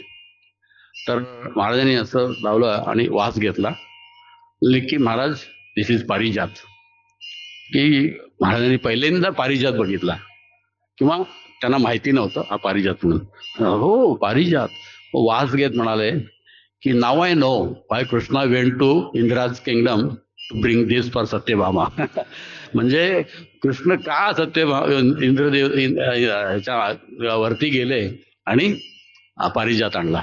तर फर्स्ट टाइम महाराजांनी इथं आलेले आहेत. आता मला महाराज म्हटलं रम्मान आहेत, पण मला कसं तरी सगळे एवढे लोक म्हणजे कमीत कमी अर्धा तास तरी लागणार. मग मी त्यांना विनंती केली की आमचे संन्यासी आहेत त्यांना पुढे जाऊ द्या. त्यांनी सगळं ठीक आहे. मग तिकडे गेलो तर संडास त्यावेळेला अगदी टिपिकल जुन्या स्टाईलचे संडास, भोक असलेले आणि खाली सगळं जात असलेले. आता सगळं तुम्ही घरात राहणार तुमच्या, तुम्हाला माहिती नाही. म्हणजे असं भोक असायचं आणि खाली टॉयलेट असेल एक डब्बा ठेवलेला असायचा, आणि तो डब्बा येऊन नंतर ती लोक साफ करायची म्युन्सिपाल्टीची त्यावेळची. तर तसं ते होतं. तर महाराजांनी कधी बहुतेक अनुभव नव्हता. तर महाराज म्हणाले की हे काय, म्हणलं की महाराज दिस इज टॉयलेट. ते कसं बसायचं ते माहित नाही. महाराज सांगितलं कसं, आणि महाराज म्हणले की हा दरवाजा बंद करून घ्या. आणि त्या दरवाजाला अशी 2 खिडक्यासारख्या होत्या, काचा नव्हत्या, ओकळ्या. तर महाराज असं बाहेर काढतात तोंड, बंद कसं करायचं. म्हटलं ठीक आहे. मी हात घातला, असा बंद केला. मग महाराज टॉयलेटला जाऊन बाहेर आले आणि म्हणतात की it was a very nice experience. आता ही जर तुम्ही कधी अमेरिकन लोकांची लाईफस्टाईल बघितली, अतिशय तपस्या आहे. त्या लोकांना असले संडास माहिती नाहीत. तरी पण महाराजांनी तक्रार न करता उलट सांगतात की it was a very good experience. म्हणजे तपस्येमध्ये सुद्धा महाराज आनंदी आहेत. कारण हे वाक्य, स्वतःच किती त्रास झाला तरी चालेल, पण दुसऱ्यांना समाधान देणं. महाराजांनी तिथे कधी कशाबद्दल काही बोलले नाहीत. अतिशय साधी राहण्याची अवस्था. त्याच्यानंतर असा टॉयलेटला जायचा प्रसंग. दुसरा म्हणलं काय व्यवस्था केलाय तुम्ही, तुम्हाला माहिती नाही मी अमेरिकेतनं आलेला माणूस आहे, अशी व्यवस्था करतात काय. तर असं नाही. आज तगायत कधीही महाराज अशा व्यवस्थेबद्दल कधीही बोललेले नाहीत. जी काय व्यवस्था होती ती महाराजांनी स्वीकार केली. त्याच्यानंतर आणखी एकदा महाराज ज्या वेळेला बेळगावला आले तर आमच्याकडे गाडी वगैरे काय नव्हती. तर महाराज येणार आहे म्हणून एका भक्ताने गाडी घेतली विकत, सेकंड हँड गाडी घेतली. प्रल्हादानंद प्रभू, तुम्हाला कोणाला, कारण जे तुम्ही कधी कधी किचन मध्ये असता, यात्रेमध्ये पूर्वी असायचे. तर नवीन त्यांनी गाडी घेतली, सेकंड हँड गाडी घेतली, आणि त्या गाडीचं पेट्रोलचं इंजिन बदलून त्यांनी डिझेलचं इंजिन बसवलं. आणि त्यांना इंग्लिश येत नाही, मराठी धड बोलता येत नाही. त्यामुळे सगळ्यात माझी इच्छा, मी महाराजांची सेवा करणार, मी महाराजांची सेवा करणार. म्हटलं ठीक आहे. मग त्या दिवशी पहिल्यांदाच मी बेळगाववरनं कोल्हापूरचा प्रचार सुरू केला होता, आणि हा महाराजांचा पहिला प्रोग्राम कोल्हापूर मधला. तर महाराज सांगितले की महाराज तुमचं जे आजचं तिकीट जे आहे संध्याकाळी महालक्ष्मीचं कोल्हापूरवरनं आहे, आणि ती गाडी रात्री 10 वाजता निघते. तर बेळगाववरनं आपण जायचं आहे आणि तिथं एक कोल्हापूरला आपला पहिला प्रोग्राम करायचा आहे, आणि मग तुम्ही तिकडनं कोल्हापूरवरून तर महाराज म्हणाले की कोल्हापूरमध्ये म्हणाले की कोल्हापूर हे चैतन्य महाप्रभू कोल्हापूरला आले महालक्ष्मीच्या दर्शनासाठी. ओ that is Mahalakshmi temple. Yes Maharaj. पहिल्यांदा महाराजांनी महालक्ष्मी मंदिर बघितलं कोल्हापूरला गेलं त्यावेळेला. पण त्याच्या अगोदर काय झालं की हा जो प्रल्हादानंद प्रभू यांची गाडी होती. आम्ही भक्तांच्या घरी प्रसाद घेतला आणि दुपारी साधारण 2 वाजता निघालो. तर त्यावेळेला बेळगाववरनं कोल्हापूरला जायला कमीत कमी 3.5-4 तास लागायचे. एक केरी रस्ता आणि छोटासा रस्ता असायचा. तर ती गाडी घेऊन आम्ही 2 वाजता निघालो. साधारण 6 वाजेपर्यंत पोहोचू, दर्शन घेऊ महालक्ष्मीचं आणि 7-7:30ला प्रोग्राम करायचा. तर आम्ही निघालो 2 वाजता आणि ती गाडी महाराज समोर होते. तर प्रसाद घेतला होता महाराजांनी, गाडीमध्ये बसले. तर महाराजांना अशी थोडी पेंग यायला लागली. मग असं मी संधी बघून तिथली काच खाली केली आणि तिथे टॉवेल घातला की महाराजांना त्रास होऊ नये म्हणून. ऊन पण येत होतं. आणि आम्ही पाठीमागे मी आणि बलराम प्रभू म्हणून आम्ही आणखी एक 3 जण होतो. तर आम्ही असं चैतन्य चरितामृत वाचत बसलो आणि आम्हालाही माहिती नाही आता महाराजही समोर थोडा विश्रांती घेत आहेत. तो आपला गाडी चालवायला लागला, आम्ही पाठीमागे. आणि महाराज जवळजवळ 1-1.5 तास झाल्यानंतर महाराज जागे झाले असे की महाराज हाऊ फार आर वी, किती लांब आलोय आपण. आणि आम्ही पण बघितलं नाही. आणि पूर्वीच्या ठिकाणी कसं की तुम्ही बेळगावला निघालात की अगदी सातारा पुण्यापर्यंत सगळीकडे शेतीच शेती, त्यामुळे तुम्हाला कळणारच नाही मैलाचा दगड बसले बघितल्याशिवाय. तर आम्हाला माहितीच नाही आम्ही कुठे आहोत ते. आणि तसं नंतर कळालं की साधारण एरिया जी आहे बघून दूर आम्हाला एक फॅक्टरी दिसली, इंडालची फॅक्टरी. अरे अजून बेळगावच आहे. फक्त बेळगावच्या बाहेर आलो 10-15 किलोमीटर आणि 1.5 तासात फक्त 15 किलोमीटर. मग महाराज म्हणाले की वाय सो स्लो, एवढं अवकाश का चाललाय. मग तो प्रल्हाद म्हणाले की माहिती नाही महाराज, मी गॅस करतोय पण गाडी जाईना जोरात. मग महाराज खाली उतरले आणि ते जो टॉवेल मी घातला होता तो गाडीच्या खाली घातला आणि लुंगी वर केली आणि त्या गाडीच्या खाली गेले आणि बघितलं इंजिन वगैरे आणि घसरून बाहेर आले. ही गाडी जाणार नाही, त्याचं इंजिन लीक आहे. तर सगळं जे आहे टाकी गळायला लागले. आणि आता कुठं पूर्वीसारखं नव्हतं की जेवढी ट्रॅफिक असायची एवढ्या कार पण नव्हत्या त्यावेळेला 80च्या काळामध्ये. तर मी महाराज आणि प्रल्हाद प्रभू गाडीच्या ह्याच्यामध्ये लागला. महाराज म्हणाले की मेक सम अदर अरेंजमेंट, दुसरी काहीतरी व्यवस्था कर. आता तिथे उभारून काय करणार, कुठली व्यवस्था. आणि त्यावेळेला ट्रक्स पण एवढे नव्हते, गाड्या पण तेवढ्या नव्हत्या, कुठली बसेस वगैरे जायचे. तर 1-2-3दा आम्ही हात केला तर कोण थांबायला तयार नाही. तर आम्ही रस्त्यावरतीच उभे. तेवढ्यात काही भक्त त्यांनी अचानकपणे ठरवलं की चला महाराजांच्या कोल्हापूरच्या प्रोग्रामला जाऊया. आणि म्हणून ते बाईकवरनं आले. सचिन प्रभू, राधा गोविंद प्रभू आणि रघुपती प्रभू हे 3 जण बाईकने आले. सचिन ह्याच्यामध्ये गौरांग प्रभू पाठीमागे बसले. त्यावेळी ते अजूनही नोकरी करत होते नाशिकमध्ये. तर तिकडनं ते फक्त महाराजांचा संघ घ्यायला बेळगावला आले होते आणि ते सचिन पाठीमागे बसले होते. आणि मी बघितलं, अरे हे 3 जण आले. म्हणलं बरं झालं आलात ते. महाराजांनी आपली लुंगी वर केली आणि ते उत्तरीय असं डोक्याला बांधलं आणि असं पाय करून बसले सचिन पाठीमागे. गौरंग प्रभूला खाली उतरलं, म्हणजे बस. ते खाली राहिले आणि महाराज म्हणले चल मला घेऊन. मला म्हटले सुद्धा नाही तू काय पाहिजे. नंतर मी म्हटलं आता महाराजांना पुढे करणारा मीच होतो, कारण मी अरेंज केला होता कार्यक्रम. तिथल्या लोकांना महाराज कोण हे सुद्धा माहिती नाही, कोणाला इंग्लिश पण येत नाही. म्हटलं मला गेलं पाहिजे काय करून. मग दुसरा जो होता राधा गोविंद प्रभू त्याच्या पाठीमध्ये बसला होता, त्याला म्हटलं तू खाली उतर. मग मी त्याच्यामध्ये बसलो आणि आम्ही 2 जण महालक्ष्मी मंदिरमध्ये आलो. मग नंतर हे पाठीमागनं गाडी सुरू करून 1-अर्धा तासाने आले. आता महालक्ष्मी मंदिरमध्ये गेल्यानंतर तो सगळा धुरळा आणि ते गाड्यांचं जे मध्ये मध्ये आलेलं धूर, यामुळे महाराजांचा चेहरा थोडा हे झाला होता, घामट. महालक्ष्मी मंदिरमध्ये आल्यानंतर महाराज मला विचारतात तिथे अंघोळ करायची कुठे व्यवस्था आहे का. म्हटलं महाराज मी पहिल्यांदाच म्हणजे खूप वर्षांनी आलोय कोल्हापूरला, इथं मलाही माहिती नाही कुठं. तर समोरच एक नळ होता. महाराज तिथे गेले आणि आपलं तोंड वगैरे धुतलं आणि म्हणाले की तिलक आहे का. आता तिलक पण गाडीमध्ये होता, माझ्याकडे पण तिलक नाही. मग त्याच एका बाजूला जी दुकान आहेत त्याच्याकडे तिलक मागितला. मी ब्रह्मचारी, माझ्या खिशामध्ये एक पैसा नाही. तर तिकडे गेलो त्याच्याकडे, म्हणलं की तुझ्याकडे तिलक आहे काय? त्याला दिसला ठेवलेला. म्हणलं की मी तिलक घेऊ का? म्हणलं की हा घ्या. आणि मी घेऊन सरळ निघालो. महाराज महाराज पैसे कुठे? म्हणजे थांब आणून देतो तुला. देतो थांब म्हटलं, पहिला माझ्या गुरु महाराजची सेवा करू दे. मग पहिला तिलक आणला महाराजांनी, तोच नळाचं पण तिलक घेऊन विदाऊट मिरर मस्तपैकी तिलक लावला. आणि मग तो मी तिलक त्याला दिला. म्हणलं की हा महाराजांचा प्रसाद आहे घे. म्हणलं की महाराज घेऊन जा घेऊन जा. म्हणा ठीक आहे. मग आम्हीच ठेवून घेतला तो. आता तिथे गेल्यानंतर पहिल्यांदाच महाराज महालक्ष्मीच्या दर्शनाला चाललेले आहेत. महाराजांच्या दर्शनाला गेलो आम्ही. तिथला पुजारी फार सन्माननीय, महाराजांना बघितल्यानंतरच त्यांनी त्यांचं आंतरिक, महाराज जिथे जातील तिथे त्यांना आपोआप लोक मार्क देतात. मग गेले महालक्ष्मीचं पहिल्यांदा दर्शन घेतलं. महाराज असे 10 मिनिटं फक्त प्रार्थना करत उभे होते. नंतर आम्ही परत आलो. आणि आल्यानंतर आता तोपर्यंत माझी मनाची आणि सगळी धडपड होती की इथपर्यंत कसं करून जवळजवळ 70 kilometre 80 kilometre Maharaj royal Enfield वरती बसून आलेत. बरं दिसत नाही ना, मला काहीतरी इकडे व्यवस्था केली पाहिजे, मला महाराज इकडनं तरी कार प्रोग्राम पर्यंत.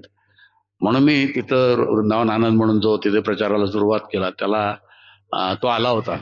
त्याला मग तो माहिती होतं त्याला की महालक्ष्मी मंदिरमध्ये आम्ही येणार आहे. म्हणलं की तू आता पहिलं काम कर, इथनं तुझ्या घराच्या वरती, त्याच्या घराने आपल्या गच्चीवरतीच प्रोग्राम ठेवला होता.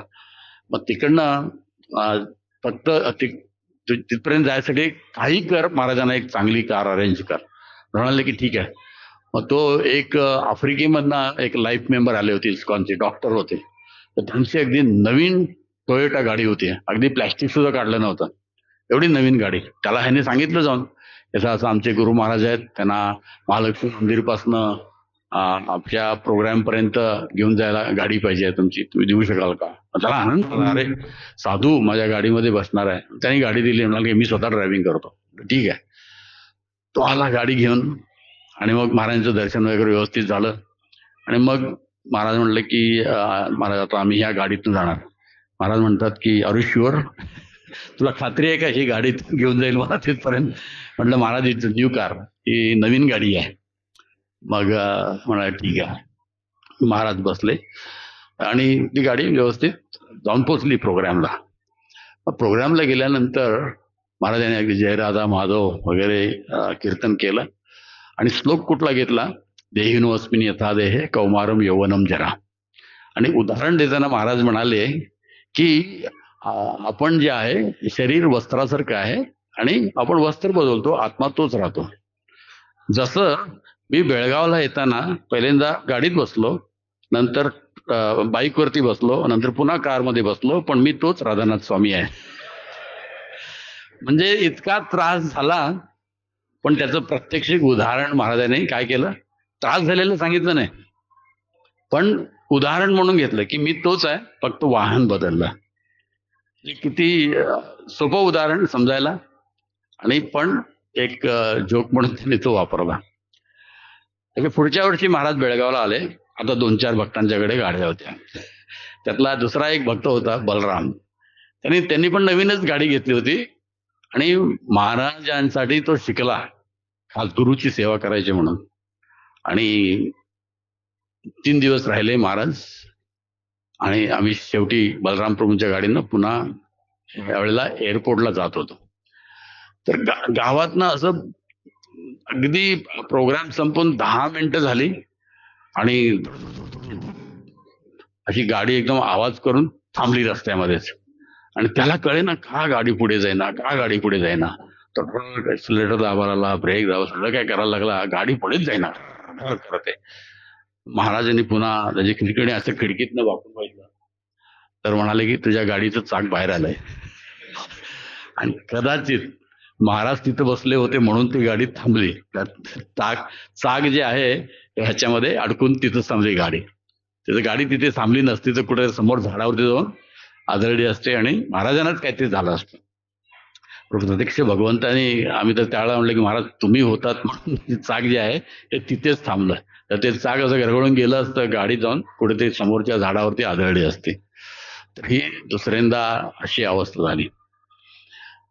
तिसऱ्यांदा महाराज परत बेळगावला आले आणि त्यावेळेला आम्ही अगदी नवीन गाडी आणि त्यावेळेला अम्बॅसेडर एका अतिशय श्रीमंत, पूर्वी अम्बॅसेडर फार कमी लोकांच्याकडे असायच्या, तर एकदा श्रीमंत फक्त त्या गाडीसाठी त्याला सांगितलं, आम्ही गाडी म्हणून त्याला आम्ही जाऊन सांगितलं आमच्या गुरु महाराजांसाठी तुमची गाडी देऊ शकाल का आपण. त्यांची ओळख, त्याने हरेकृष्णाबद्दल ऐकलं होतं, म्हणाला ठीक आहे. मग ती गाडी घेऊन पुन्हा एअरपोर्टला जायचं होतं. महाराज विचारले मला की किती वेळ लागतो इकडनं. म्हटलं महाराज 1 तास लागतोय.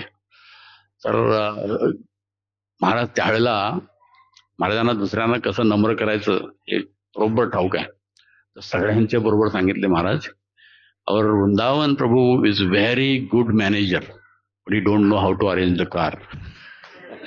हा अतिशय हुशार मॅनेजर आहे, पण त्याला कार कशी अरेंज करायची हे कळत नाही.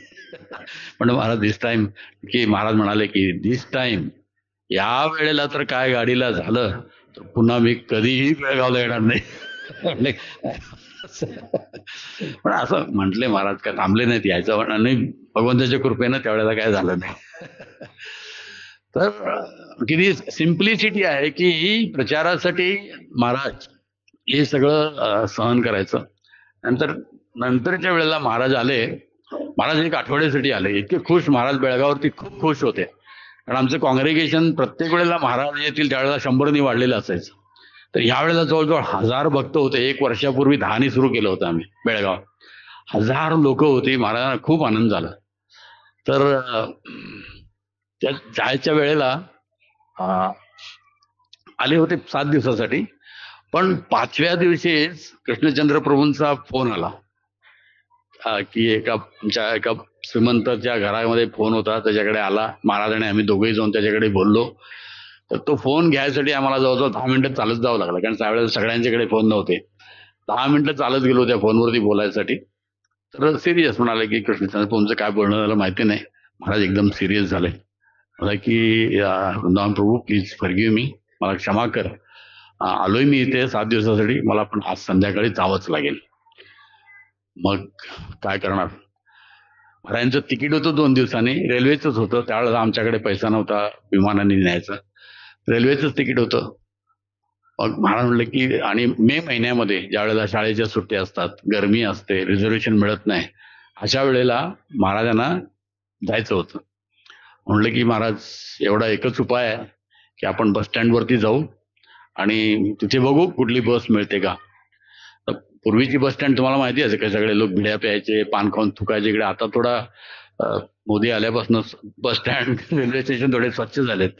तर असे सगळीकडे धूर, सगळीकडे घाण आणि सगळीकडे कचरा, अशा अवस्थेमध्ये आम्ही, मी आणि एक 2-3 भक्त, गोविंद प्रभूचा भाऊ श्रीनिवास, गौरांग प्रसाद आणि एक अशोक, आलोक, तर असे आम्ही जाऊन बस स्टँडवरती महाराजांना एक जागा करून बसवली. तिथे घाण होतं अगदी, तरी पण महाराज तिथे बसले.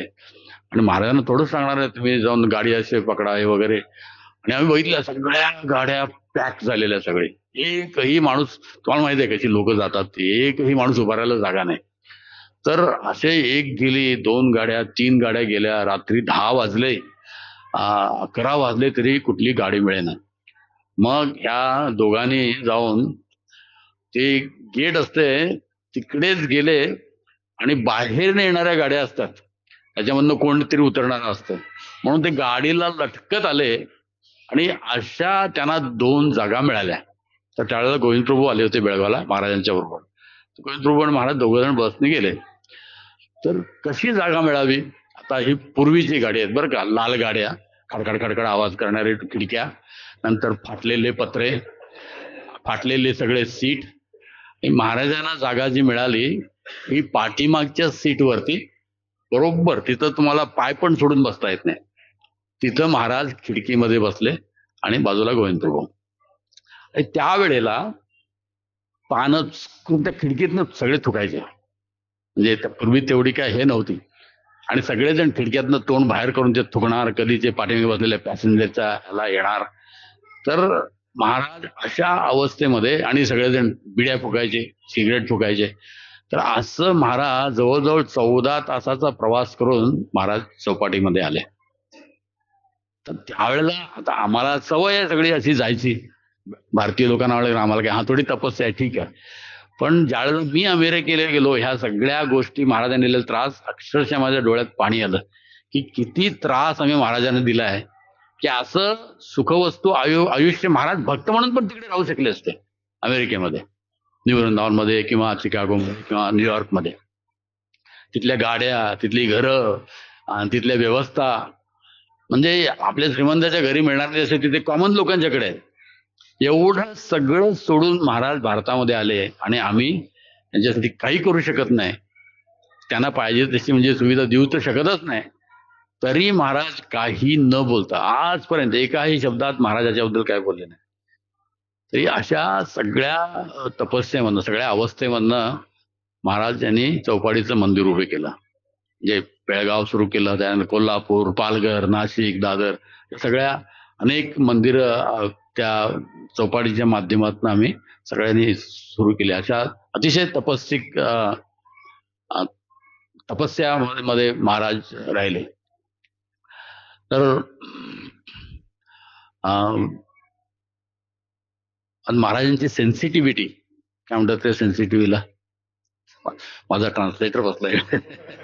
नाही, काही काही आहे ना महाराजांच्या या सगळ्या कथा आहेत, या इंग्रजीमध्ये आहेत, त्यामुळे मला ताबडतोब मराठी करण्यामध्ये, आणि मी आजचा माझा 15वा कार्यक्रम आहे व्यासपूजेचा, पण मराठीमध्ये पहिल्यांदा करतोय. सगळे इंग्लिशमध्ये झाले, त्यामुळे पटकन मला मराठी शब्द कधी कधी समजत नाही. सेन्सिटिव्हिटी काय, संवेदनशीलता. तर महाराजांची संवेदनशीलता बद्दल तुम्हाला सांगतो की किती महाराज अगदी किती खोल, तुम्ही विचार पण करू शकणार नाही इतका संवेदनशील माणूस कसा होऊ शकतो, साधू म्हणून सुद्धा. तर महाराज एकदा आम्ही न्यू वृंदावनमध्ये असताना, अगदी महाराज नवीन कपडे वगैरे घालून संध्याकाळी प्रोग्रामला जातो. महाराज, त्यांची गाडी होती त्यावेळेला, महाराज ड्राईव्ह करायचे आणि मी महाराजांच्या बाजूला बसलो होतो. आम्ही जसे प्रोग्रामला जात असताना तिथंच खाली बिलिंगमध्ये प्रोग्राम होता, म्हणजे असं पहाड उतरून जायचं न्यू वृंदावन, 20 किलोमीटर. तर खाली प्रोग्राम होता. असं आम्ही जात असताना महाराज एका त्यांचे जुने गुरुबंधू आहेत, त्यांनी पाहिलं, तेजोमय प्रभू. तर हे तेजोमय प्रभूचं विशेष म्हणजे, ज्या वेळेला प्रभुपादांनी तिथे येऊन ही न्यू वृंदावन कम्युनिटी सुरू केली, तेव्हापासून ते तिथे राहतात. आणि त्यांची सेवा काय, ते न्यू वृंदावनची स्वतःची पाण्याची अरेंजमेंट आहे आणि स्वतःची सॅनिटरी सिस्टम आहे, म्हणजे गटार हे वगैरे सगळं आणि पाण्याची व्यवस्था. आणि तेव्हापासून ते तेजोमय प्रभू त्याची काळजी घेतात. आता ह्याच्याबद्दल तुम्हाला काय वाटणार नाही, पुढे येऊन तुम्हाला सांगतो काय आहे ते त्या विशेष. तर तेजोला बघितलं तर तो त्याच्याकडे गाडी आहे, ते सगळी त्याची साहित्य वगैरे घेऊन ते सगळं, आता काय सॅनिटरी म्हणजे काय म्हणतात त्याला, संडास वगैरे साफ करतात त्याला काय म्हणतात, ते खड्डे साफ करून ते काळं सगळं बाहेर काढतात, सगळं गटार म्हणा किंवा हे असतं ना ते साफ करणारा, असं त्याचं काम पूर्ण कम्युनिटीमध्ये. तर त्याचे कपडे जे आहेत हे सदा ते सगळे काळे डाग, आणि बसतात कारण त्या गटारात जाऊन ते सगळं घाण काढायची असते वगैरे. तर तो त्याचे सगळे डाग, काळ्या डागाने असे ते घाणीच्या सगळ्या. आणि महाराजांनी विचारले की हा तेजोमय का, म्हणलं यस महाराज. महाराज पुढे गेले, एकाच्या घरामध्ये असं गेल्यासारखं केलं आणि गाडी वळवली पुन्हा, आणि ती गाडी पटकून त्याला पाठलाग करून त्याच्या समोर येऊन प्रभुपाद पॅलेसच्या समोर थांबले आणि महाराज खाली उतरले आणि त्याला दंडवत केला. आणि त्याला एकदम, कोणी त्याला अजूनपर्यंत एवढा सन्मान दिला नव्हता. म्हणाले की राधानाथ तुला हे काय करायची गरज नाही, अरे तू करू नको एवढा करणार. महाराजांनी दंडवत केलाच. एवढंच नव्हे, आता मी ह्या बाजूला बसलो होतो, तिकडनं येईपर्यंत दंडवत केला होता. मला काळजी होती की महाराजांनी त्याला जर मिठी मारली तर कपडे सगळे घालून जाणार. तर महाराजांनी अक्षरशः त्या जवळ गेले, तो पळायला लागला, महाराज आय एम सो डर्टी. महाराजांनी त्याला पकडलं आणि थँक्यू तेजोमय प्रभू for all the service you do for new Vrindavan. तुझ्या या सेवेबद्दल मला अतिशय आनंद आहे. तर काय सेवा करत होता? मराठीमध्ये सांगायचं तर भंग्याची सेवा. आता भंगी ह्याला काय किंमत आहे का समाजामध्ये? नाही. पण खरा ब्राह्मण आणि खरा साधू आणि खरा भक्त किती महत्व देतो पहा. जाऊन सांगितले, तू तुझी सेवा जी आहे ह्याशिवाय मी न्यू वृंदावन कल्पना नाही करू शकत तुझ्या सेवेशिवाय. एक अत्यंत तुच्छ सेवा, कोण संडास साफ करण्याला काय किंमत आहे समाजामध्ये? महाराज म्हणतात की तुझ्या सेवेशिवाय हे न्यू वृंदावनची मी कल्पना नाही करू शकत. आणि महाराजांनी त्याला घट्ट मिठी मारली. आता म्हटलं मला वाटलं महाराजांना पुन्हा आता जाऊन आंघोळ करून नवीन कपडे घालून यावे लागणार. पण आश्चर्य, एकही डाग महाराजांच्या शुद्ध कपड्यावर पडला नाही. एकही डाग नाही. आश्चर्य. तुम्ही मगाशी आश्चर्य सांगत होता ना, तर हे आश्चर्य आहे खरोखर. एवढं सगळे ओले डाग त्याचे, एकही डाग महाराजांच्या कपड्यावर नाही, कुठे पण नाही. तर ते दोघं जण 5 मिनिटं बोलले. आता मी महाराजांच्या गुरुबंधू बरोबर बोलताना मी तिथे राहत नाही, कारण त्यांना काही बोलायचं असेल. मग बाजूला जाऊन उभारलो, तुम्ही जाऊन बसलो गाडीमध्ये. तर महाराज आले. तर महाराज म्हणाले की आय एम सो हॅपी. मी इतका आनंद झाला मला की इतकी वर्षानंतर मी माझ्या या गुरुबंधूला बघितलं. तर दुसऱ्या दिवशी सकाळी महाराज भागवतम क्लास देत होते. तर तो भागवतम क्लास देताना महाराज म्हणाले की यस्टरडे आय मेट तेजोमय प्रभू. काल मी तेजोमय प्रभूला भेटलो. तर सो हॅपी. मी त्याला बघायला इतका आनंदी होतो. मग त्यांनी सगळ्यांना प्रश्न विचारला, कॅन यू इमॅजिन, तुम्ही कल्पना करू शकता का तेजोमय प्रभूच्या सेवेशिवाय तुमचं जीवन कसं असहाय्य होईल ते? बरोबर आहे. तुमचा संडास चोक झाला, तुमचं पाणी बंद झालं, ह्याच्या गृहस्थांच्या दररोजच्या कागाळ्या आहेत. बरोबर आहे. आणि पूर्ण न्यू वृंदावन त्यावेळेला 600 भक्त जिथे राहायचे, त्याची हा म्हणजे रात्रंदिवस त्याची तीच सेवा. कुठं टॉयलेट फुटला, कुठं हे झालं, कुठं घाण घातली, विना तक्रार जाऊन हा सगळीकडे सेवा करायचा. पण फर्स्ट टाइम रिकग्निशन त्याला कोणी दिलं असेल तर महाराजांनी. त्याला त्याच्या सेवेचा स्वीकार जो आहे की तुम्ही विचार सुद्धा करू शकत नाही, ह्या सेवेशिवाय न्यू वृंदावन स्वच्छ राहू शकणार नाही. म्हणाले की कुठली सेवा करतो हे महत्वाचं नाही, अगदी नीचातला नीच जरी सेवा असेल तरी पण समाजाला त्याचा उपयोग असतो. आणि म्हणून मला त्यावेळेला चातुर्वर्ण्य कसा होता वैदिक काळामध्ये हे कळालं, की कसा साधू, कसा ब्राह्मण एक शूद्र भंगीला किती किंमत देत होता, आणि त्याची सेवा किती महत्वाची आहे समाजासाठी हे कसं ओळखत होता. आणि भगवद्गीतेतलं जे आहे, तर खरं शास्त्र महाराजांना समजलेलं आहे. महाराजांचा अतिशय फेवरेट श्लोक आहे जो जास्त बोलत नाहीत, विद्या विनय संपन्ने ब्राह्मणे कवी असते नाही. महाराज म्हणाले की हा श्लोक ऐकल्याबरोबर, वाचल्याबरोबर माझ्या अंतःकरणामध्ये कृष्णाला शरण यायची ताबडतोब, म्हणजे काय, मला दुसरा कुठला शंका राहिली नाही की कृष्ण कसे समदृष्टीने सगळ्यांच्याकडे पाहायला शिकवतात. तर इतकी समदृष्टी समाजामध्ये, तर इतकी संवेदनशीलता आहे महाराजांच्या मध्ये. तर त्याच्यानंतर पुढची स्टेज तुम्हाला सांगतो. काही वर्षाने न्यू वृंदावन मध्ये असे थंडी खूप असते, साधारण ऑक्टोबर महिन्यापासून मार्च पर्यंत थंडी असते, खूप थंडी असते. तर तिथे 2 दरवाजे आहेत, म्हणजे एक मोठा दरवाजा आणि आत आल्यानंतर त्याला फोयर म्हणतात. म्हणजे तुम्ही तिथे तुमचे रेनकोट वगैरे, तुमची चप्पल वगैरे त्या जागेमध्ये ठेवायचे. आणि एक 10 फुटानंतर दुसरा एक दरवाजा असतो आणि मग आतमध्ये हॉल असतो. कारण का, तर थंडी डायरेक्टली आत जाऊ नये म्हणून. तर एकदा महाराजांच्या बरोबर असा आम्ही प्रोग्रामला गेलो आणि त्या प्रोग्रामला ज्या वेळेला गेल्यानंतर महाराज गाडी बंद करून मी पहिला आलो महाराजांचा दरवाजा उघडून द्यायसाठी. पहिला दरवाजा उघडला, महाराज आत आले. त्याच्यानंतर महाराजांनी माझ्याकडे बीडबॅग दिले आणि मी बीडबॅग घेऊन दुसरा दरवाजा उघडून महाराज येऊ शकतात म्हणून मी गेलो आणि महाराजांच्या आसनावरती बीडबॅग ठेवली. आणि सगळ्यांना कळालं की महाराज आले. सगळे जय प्रभुपाद जय प्रभुपाद म्हणजे कीर्तन एंड करायचे ह्याच्यामध्ये होते. तर महाराज 1 मिनिट झाले, 2 मिनिट झाले आणि म्हटलं 5 मिनिट झाले, महाराज तर आलेत परत आणि का अजून आत आले नाहीत. म्हणून मी दरवाजा उघडून बाहेर बघितलं तर महाराज स्वतःच्या हाताने सगळे चप्पल एका लाईन मध्ये लावत होते. आज मला तुमच्या मंदिरामध्ये आल्यानंतर खूप आनंद झाला की सगळे चप्पल एका लाईन मध्ये होते. तर महाराजांनी सगळे चप्पल एका लाईन मध्ये ठेवले आणि स्वतःला यायची जागा केली. म्हणजे चप्पलावर चप्पल ठेवून जायची सुद्धा महाराजांची इच्छा नव्हती. एवढा कोण विचार करते का? आता आम्ही RSS मध्ये असताना पायाने साफ करा, पायाने ठेवायचो चप्पल इकडे तिकडे किंवा काठी घेऊन वगैरे. महाराज हाताने चप्पल ठेवले आणि सगळ्या आपला जे चप्पल आहे सगळ्यात शेवटी ठेवला आणि महाराज सगळी जागा साफ करून हात येत होते. मग आल्यानंतर मग हात धुवून मग प्रवचनला बसले. की सेन्सिटिव्हिटी आपण कधी विचारतो का? दुसऱ्याच्या चप्पलावरती चप्पल ठेवून आपण आत जातो, आपल्याला काय फरक पडतो का? पण एवढं चप्पल सुद्धा आता असं का केलं महाराजांनी हे पुढच्या प्रसंगामध्ये मला कळलं. कधी कधी 10 वर्ष जातात महाराजांना समजायला. तर त्याच्यानंतर आता महाराज इथं हाताने सगळे चप्पल वगैरे ठेवले, नंतर हात येऊन बसले. उडपी यात्रेमध्ये आता शेवटच्या उडपी यात्रेमध्ये आजकाल संध्याकाळी महाराज लेक्चर देतात, त्यामुळे दिवसभर एक तर स्वतः कुठल्या तरी एका ठिकाणी जातात किंवा एक्स्ट्रा जॉब करतात किंवा थोडा अभ्यास करतात.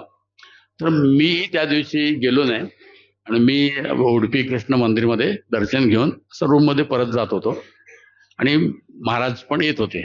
महाराज दंडवत केला, महाराजांनी मिठी मारली, म्हणले महाराज कॅन आय जॉईन यू, मी तुमच्याबरोबर येऊ शकतो का? मला म्हणाले ये, पण मी बोलणार नाही तुझ्याशी. म्हटलं ठीक आहे ना, तुमचा संग तर मिळतोय. महाराजांची उडपीमधली आवडती जागा जी आहे अनंतेश्वरचं मंदिर, जिथं मध्वाचार्यांची समाधी आहे, त्या समोर बरोबर महाराज बसतात. ज्या ज्या वेळेला उडपीला गेलेत आतापर्यंत मी 1, 2, 3, 4 वेळा बघितले.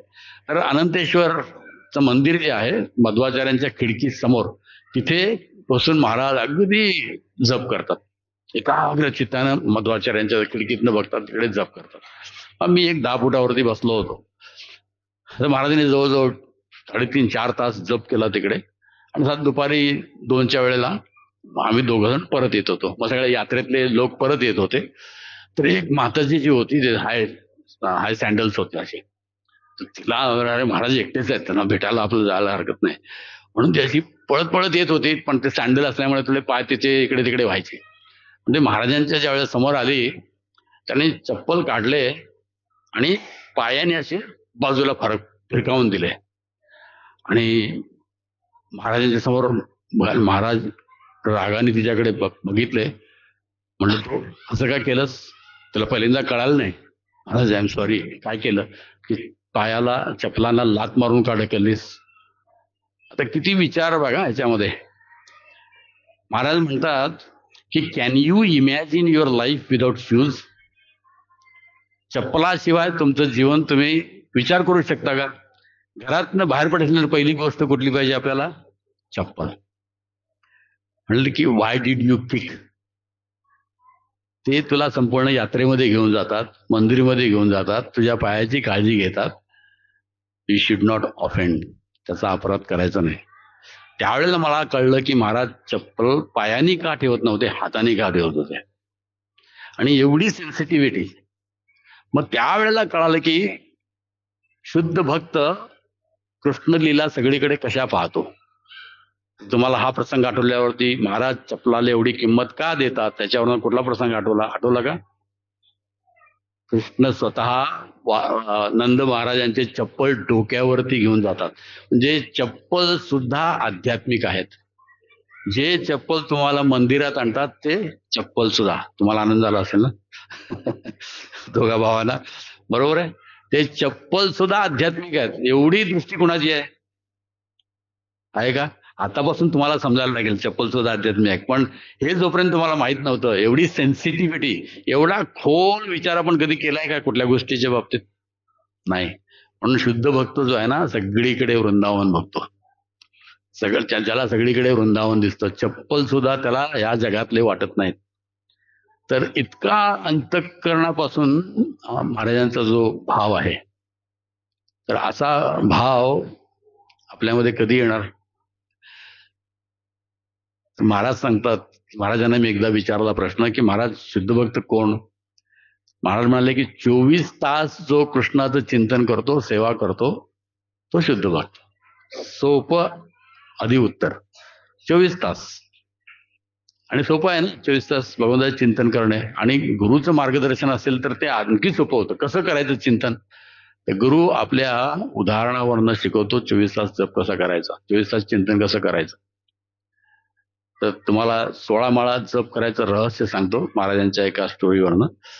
1988 साली आम्ही जगन्नाथपुरीला गेलो होतो. 100 भक्त, जास्त नव्हते त्यावेळेला. एक 20-30 ब्रह्मचारी आणि 50-60-70 गृहस्थ होते. तर जगन्नाथ गेला असताना त्या एकादशीचा दिवस होता. तर महाराजांना मंदिरमध्ये जायला अलाउड नाही. मग महाराज म्हणाले की आज आपण सगळेजण, एकादशी आहे, आपण सिद्ध बकुळला जाऊ आणि तिथे आपण आज संध्याकाळपर्यंत जप करू, आज कुठे यात्रा नाही. आणि त्यावेळेला सिद्ध बकुळ जे आहे या झाडाखाली बसत, त्याला कंपाऊंड नव्हतं, काय नव्हतं. त्या झाडाखाली बसून सिद्ध बकुळ एकदम मोकळा होता. तर सगळेजण महाराज अगदी त्या झाडाला टेकून बसले आणि आम्ही आजूबाजूला असे बसलो. तर महाराज सगळ्यात पहिला गेले तिथे 5 वाजता. तिथे जाऊन त्यांनी जप सुरुवात केली आणि आम्ही काही दर्शन घेऊन आले, आम्ही काही पुढे गेले. तर सगळेजण येईपर्यंत साधारण 8-8:30 झाले. एक 25-30 भक्त जमलो होतो त्यावेळेला. इतर जण सगळे आपापल्या दर्शनाला गेले. तर तसे सकाळी महाराज सगळ्यात पहिल्यांदा जाऊन तिथं जपाला बसले होते. तर संध्याकाळी साधारण 6 वाजता काळोख व्हायला लागला. त्यावेळेला आम्ही सगळेजण, महाराज म्हणाले की आता आपण जाऊ. तर महाराज प्रत्येकाला विचारले की तुझा किती जप झाला. तर प्रत्येक जण आले की माझा 64 माळा, माझ्या 72 माळा, माझ्या 54 माळा, 60 माळा, 36 माळा. सगळेजण अगदी उत्साहाने आपापले नंबर सांगत होते. सगळ्यांना महाराजांनी विचारलं आणि मग महाराज म्हणाले की प्रत्येकाला व्हेरी गुड, प्रत्येकाला असं. मग महाराज एकदम शांत झाले. मग महाराजांना प्रश्न विचारला एकट्याने की महाराज, how many rounds you chanted, तुम्ही किती जप केला. तर महाराजांनी इतक्या नम्रतेने उत्तर दिलं की मी 16 माळा जप करायचा प्रयत्न करत होतो. आता सगळ्यांना आम्हाला समस्या होती. आश्चर्य वाटलं की सगळ्यात पहिला महाराज आलेत 5 वाजता आणि जवळजवळ 13 तास झालेत संध्याकाळी 6 वाजेपर्यंत. आणि महाराज सांगतात की मी 16 माळा जप करायचा प्रयत्न करत होतो. आम्हाला सगळ्यांना आश्चर्य वाटलं. तुम्हाला पण वाटलं की नाही? 13 तासामध्ये 16 माळा जप करायचा प्रयत्न करतो. आपला किती होतो? 2 तासामध्ये 16 माळा होऊन जातात सगळ्यांच्या, हो की नाही? महाराज म्हणतात 13 तास झाले, सकाळी 5 वाजतापासून संध्याकाळी 6 वाजेपर्यंत 16 माळा जप करायचा प्रयत्न करत होतो. आम्हाला सगळ्यांना आश्चर्य वाटलं आणि एकदम आम्ही सगळे स्तब्ध झालो. असं कसं काय महाराज म्हणू शकतात 16 माळा जप करायचा? 16 माळा केल्या पण म्हटलं नाही, करायचा प्रयत्न करत असतो. मग महाराज त्यांच्या नेहमीच्या स्टाईलमध्ये म्हणाले, do you want to know the secret of chanting? मग सगळे हरी बोल. काय तुम्हाला रहस्य जाणून घ्यायचं आहे का 16 माळा जप कसा करायचा? मग आम्ही सगळेजण हरी बोल. महाराज म्हणाले, चॅन्टिंग मीन्स नॉट स्पीकिंग. जप करणे म्हणजे फक्त तोंडाने बोलणं नव्हे, तो कानाने ऐकणं आणि त्याच्यामध्ये मनाला ऐकवणं. या 3 ज्यावेळेला गोष्टी होतात त्यावेळेला तो मंत्र होतो. की आपण बोलतो त्यावेळेला काउंट नाही करायचा, ऐकलं की काउंट करायचा. उद्यापासून प्रयत्न करून बघा किती माळा, 16 माळा किती वेळात होतात त्या. ऐकला नसेल तर माळ नाही ओढायची, बोलली म्हणून नाही ओढायची. या प्रकारे महाराज 16 माळा दररोज जप करतात. कधीही सकाळचं चुकत नाहीत, कधीही. आणि आम्ही जवळजवळ 40 वर्ष महाराजांना बघतोय. आम्ही असे अनेक रात्री बघितले की महाराज झोपले नाहीत. अनेक, जवळजवळ आतापर्यंत मी सांगतोय कमीत कमी 50 तरी रात्री बघितलेले आहेत मी महाराजांच्या बरोबर. महाराज रात्रभर झोपले नाहीत, तरी पण सकाळी जप करायच्या वेळेला महाराज ताट बसून 16 माळा जप करतात आणि दिवसभर झोप पण मिळत नाही. महाराजांनी मला 2-3 वेळा सांगितलंय की मी ज्यावेळेला 6 वर्ष न्यू वृंदावनमध्ये पुजारी होतो, जास्तीत जास्त 1.5 ते 2 तास मी दिवसाला झोपलो असेल, अशी 6 वर्ष. आणि कधी कधी आम्ही आश्रममध्ये चौपाटीमध्ये ज्यावेळेला होतो, रात्री 8-8:30ला लोक भेटायला येणार आणि त्याच्यानंतर सकाळपर्यंत 4-4 वाजेपर्यंत महाराज त्यांच्याबरोबर बोलत बसणार. त्यांचे सगळे कधी कधी ब्रह्मचारी, कधी गृहस्थ, आणि नंतर आंघोळ करून 5ला मंगल आरती. दिवसभर झोप नाही. असे अनेक बघितलेले आहेत. एकदा तर एक माताजी होती, तर ती आली महाराजांच्याकडे रात्री 9 वाजता नवऱ्याबरोबर भांडण करून. हरे कृष्णा, नाव नाही सांगत. आणि त्यावेळेला आता महाराज, ती माताजी आहेत, एकटं कसं बसणार. मी तिथे होतो. असे हजारो तास महाराजांच्या बरोबर बसून भरपूर काय काय शिकायला मिळालं. तर मी तसा बसलेलो होतो. आता महाराजांना कसं सांगणार ना, महाराजांना असं आवडत नाही एकट्या माताजी बरोबर. आणि मी बसलो तिथे, ती तक्रार करायला, महाराज तिला सांगतात, ती तक्रार करते, हे असं तसं असं तसं, म्हणून 12 वाजले. म्हणलं माताजी 12 वाजले, आता महाराजांना झोपू द्या. म्हणतात no no no no, I want her to be completely satisfied. तिला तिचं पूर्ण समाधान होऊ दे. ती महाराज म्हटले की तुला जायचं आहे का झोपायला, झोप इथे. मग महाराजांच्या, तिथं महाराजांची चटई असायची, तिथेच मी झोपलो. आणि महाराज माताजी बरोबर बोलत होते, पण एकटा कोणतरी बाजूला पाहिजे. आणि ती पण सकाळी 4-4:30 पर्यंत महाराज प्रत्येकाबरोबर तिच्यावर बोलतच होते. आणि नंतर 4-4:30 आता मंगल आरती मंदिरात आहे म्हणून ती गेली घरी. आणि काय झालं माहिती नाही पुढे. तर महाराज आंघोळ करून मंगल आरतीला आले. दिवसभर नो विश्रांती. एकदा न्यू वृंदावनमध्ये पण असंच, की रात्री एक प्रोग्राम करून महाराज आले. एकादशीचा दिवस होता. मी त्यावेळेला पूजाची सेवा करून रात्री 10 वाजता लाईट बंद करायसाठी आलो प्रभुपादांच्या समोरचा. तर त्यावेळेला महाराज जप करत बसले होते आणि प्रभुपादांच्या बाजूला घड्याळ आहे. आणि जप करत बसलेत महाराज. तर महाराजांना माहिती आहे प्रभुपादांच्या जवळचा लाईट आहे, त्याचं बटन कुठे आहे, महाराजांना माहिती आहे. म्हणून मी निघून गेलो. आणि अशी तिथं पहिल्या माळ्यावरती आमचा ब्रह्मचारी आश्रम होता. आणि तिकडनं असं खाली मंदिरात काय चालते सगळं दिसायचं. मी जवळजवळ आणखी काहीतरी 11 काहीतरी झोपलो असेल. तर मला एक सकाळी 3:30ला जाग आली. बघितलं महाराज एकटेच जप करत बसले होते प्रभुपादांसमोर. आणि नंतर आंघोळ करून मी खाली गेलो. प्रभुपादांना उठवून मग नंतर भगवंतांना उठवायचं साधारण 4ला.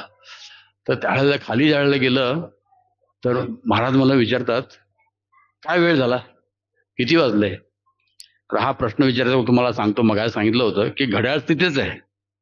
महाराजांनी घड्याळाकडे बघितलं नाही, मला विचारतात. म्हणजे ऍब्सॉर्प्शन म्हणजे काय, जपा करताना एकाग्र चित्त काय आहे. समोर घड्याळ आहे, पूर्ण रात्र होऊन गेली ह्याची पण काय जाणीव नाही, किती वाजले ह्याची पण जाणीव नाही. ह्याला जप म्हणतात. असा महाराज जप करतात. आणि नंतर अरे 4 वाजले, जाऊन पुन्हा गेले आंघोळ करून, पुन्हा आमच्याबरोबर 16 माळा करत जप करत बसले. दिवसभर पुन्हा झोप नाही. असे अनेक जवळजवळ मला आठवते कमीत कमी 45-50 तरी प्रसंग असतील महाराजांच्या बरोबर रात्रभर. एकदा आम्ही वृंदावनमध्ये होतो महाराजांच्या बरोबर. मी फक्त आम्ही दोघंच 8 दिवस वृंदावनला राहिलो होतो. तर त्यातली एक रात्र आम्ही मान मंदिरमध्ये रमेश बाबांच्या तिकडे होतो. तर संध्याकाळी महानिधी महाराज आले. आणि त्यावेळेला मी आणि महाराज एका रूम मध्ये होतो. आणि बाजूच्या रूम मध्ये रमेश बाबाजी होते. जास्त कोण नव्हते त्यावेळेला. आणि त्यांचा एक नरसिंह ब्रह्मचारी म्हणून एक सर्वंट होता. तर ते तिकडे आणि आम्ही इकडे. आणि अशी खिडकी होती जिकडनं पूर्ण गहीवर वन दिसायचं. आणि बाहेर असा कट्टा होता आणि एक छोटासा लाईट होता त्यावेळेला. तर महाराज म्हणाले की तू जाऊन झोप. मी 10 वाजता येऊन झोपलो. तर सकाळी आम्ही दररोज श्रीजी मंदिर आरतीला जायचो 4ला, 4-4:30, थोडा वेळ इकडे तिकडे. तर रात्रभर महाराज महानिधी महाराजांबरोबर कृष्ण कथा करत बसले होते रात्रभर. आणि आल्यानंतर मी सांगितलं महाराज जायची वेळ झाली, जायचं आहे का आरतीला. हो जायचं. मग आम्ही दोघेंनी आंघोळ केली. आम्ही तिघे म्हणून श्रीजी मंदिरला राधाराणीच्या दर्शनाला सकाळी 4ला काळोखातनं गेलो. तर असे त्याला गुडाकेश म्हणतात, ज्यांची झोप जी आहे. तर 6 वर्ष असे महाराज तिथे न्यू वृंदावनमध्ये डेईटी सर्व्हिससाठी राहिले. तर 6 वर्ष जी आहे महाराजांची अशी होती की तिथनं त्यांनी ते कीर्तनानंद महाराज जे त्यांची त्यावेळेची अथॉरिटी होते, त्यांनी सांगितलं की ही अशी लक्ष्मण रेषासारखी रेषा मारली. आणि की महाराज मला ज्या वेळेला दाखवले होते त्यावेळेला ते रेषा कुठे मारली ते स्वतः काठी घेऊन दाखवले महाराज. तर अशी रेषा मारली कीर्तनानंद महाराजांनी. आणि त्यांनी सांगितलं की तू इथेच राहणार आणि इथेच तुझा देह सोडणार, अशी तू वृंदावनाची सेवा करायची. आणि म्हणून 6 वर्ष महाराज इथं सेवा करायची. आणि त्यातही ती सेवा करून रात्री कीर्तनला जायची पुन्हा. एक डोंगर चढून पुन्हा दुसरा डोंगर चढून तिसरा डोंगर उतरून कीर्तनाची सेवा करायची रात्रभर आणि पुन्हा सकाळी सेवा करायला यायचं. असे महाराजांची 4 वर्ष आहेत, 3.5-4 वर्ष आहेत त्याच्यामध्ये. 2 वर्ष अगोदर काय नव्हतं. तर अशी ही महाराजांची उत्कटता आणि त्यांची शरणागती आणि गुरुची सेवा करण्याची इच्छा आणि एकही क्षण नाही कश्चित क्षणमपि, एकही क्षण भगवंताच्या सेवेव्यतिरिक्त नाही. तर अशी महाराज त्यांनी सेवा केलेली आहे. मला दिलेला वेळ संपला. मी काय तुमच्याशी 2 दिवस बोलू शकतो, पण तुमचा कार्यक्रम आता संपवायचा आहे. मी प्रभूजींना विनंती केली होती, मला कमीत कमी 3 तास पाहिजे, कमीत कमी. म्हणजे मला थोडं समाधान वाटतं एवढ्या लांबनं आलेलेच. पण त्यांनी डिवाइड केले माझे 3 तास. 1.5 तास नांदेड, 1.5 तास परभणी. हुशार आहेत प्रभूजी. 3 तास तुम्हाला 3 तास दिले. हरे कृष्ण. वेळ आहे का? वेळ आहे, सगळे येऊ शकतात. कुठे नाही, पण एवढे सगळे येऊ शकतात का? नाही येणार. सगळे थोडा एवढे सगळे असले की थोडा मला आनंद वाटतो. जितके जास्त लोक महाराजांची कीर्ती ऐकतील तेवढा मला बोलणार आला. सो धन्यवाद. परमपूज्य राधानाथ स्वामी महाराज की जय.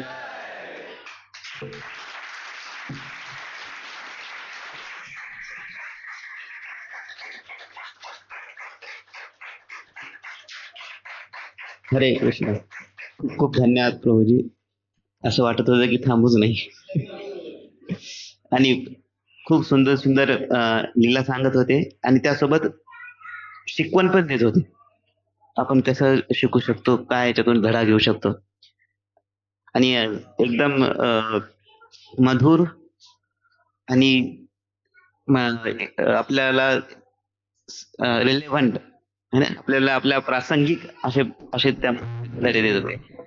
तर आमची अशी इच्छा राहील की आपण येत जावं आणि आम्ही प्रयत्न करू की चांगल्या प्रकारे आता पुढच्या वेळेस जास्त जास्त वेळ कथा होऊ शकेल असा. 3 तास कमीत कमी, जास्त नाही. तर प्रभूजी वेळ काढून कमी वेळामध्ये खूप जास्त प्लॅनिंग साठी पण वेळ नव्हता, तर तरी पण प्रभूजींनी वेळ दिला आणि इथं आले तर सर्वांना मार्गदर्शन केलं. तर आम्ही खूप खूप आभारी आहे प्रभूजी. आणि प्रभूजींना धन्यवाद देऊ. तर आपण 3 वेळेस हरी बोल. हरी बोल, हरी बोल. तर प्रभूजी यायची इच्छा असेल तर अजून एकदा जोरामध्ये हरी बोल, हरी बोल, हरी बोल. आणि महाराज म्हणतात कमीत कमी 3 वेळा.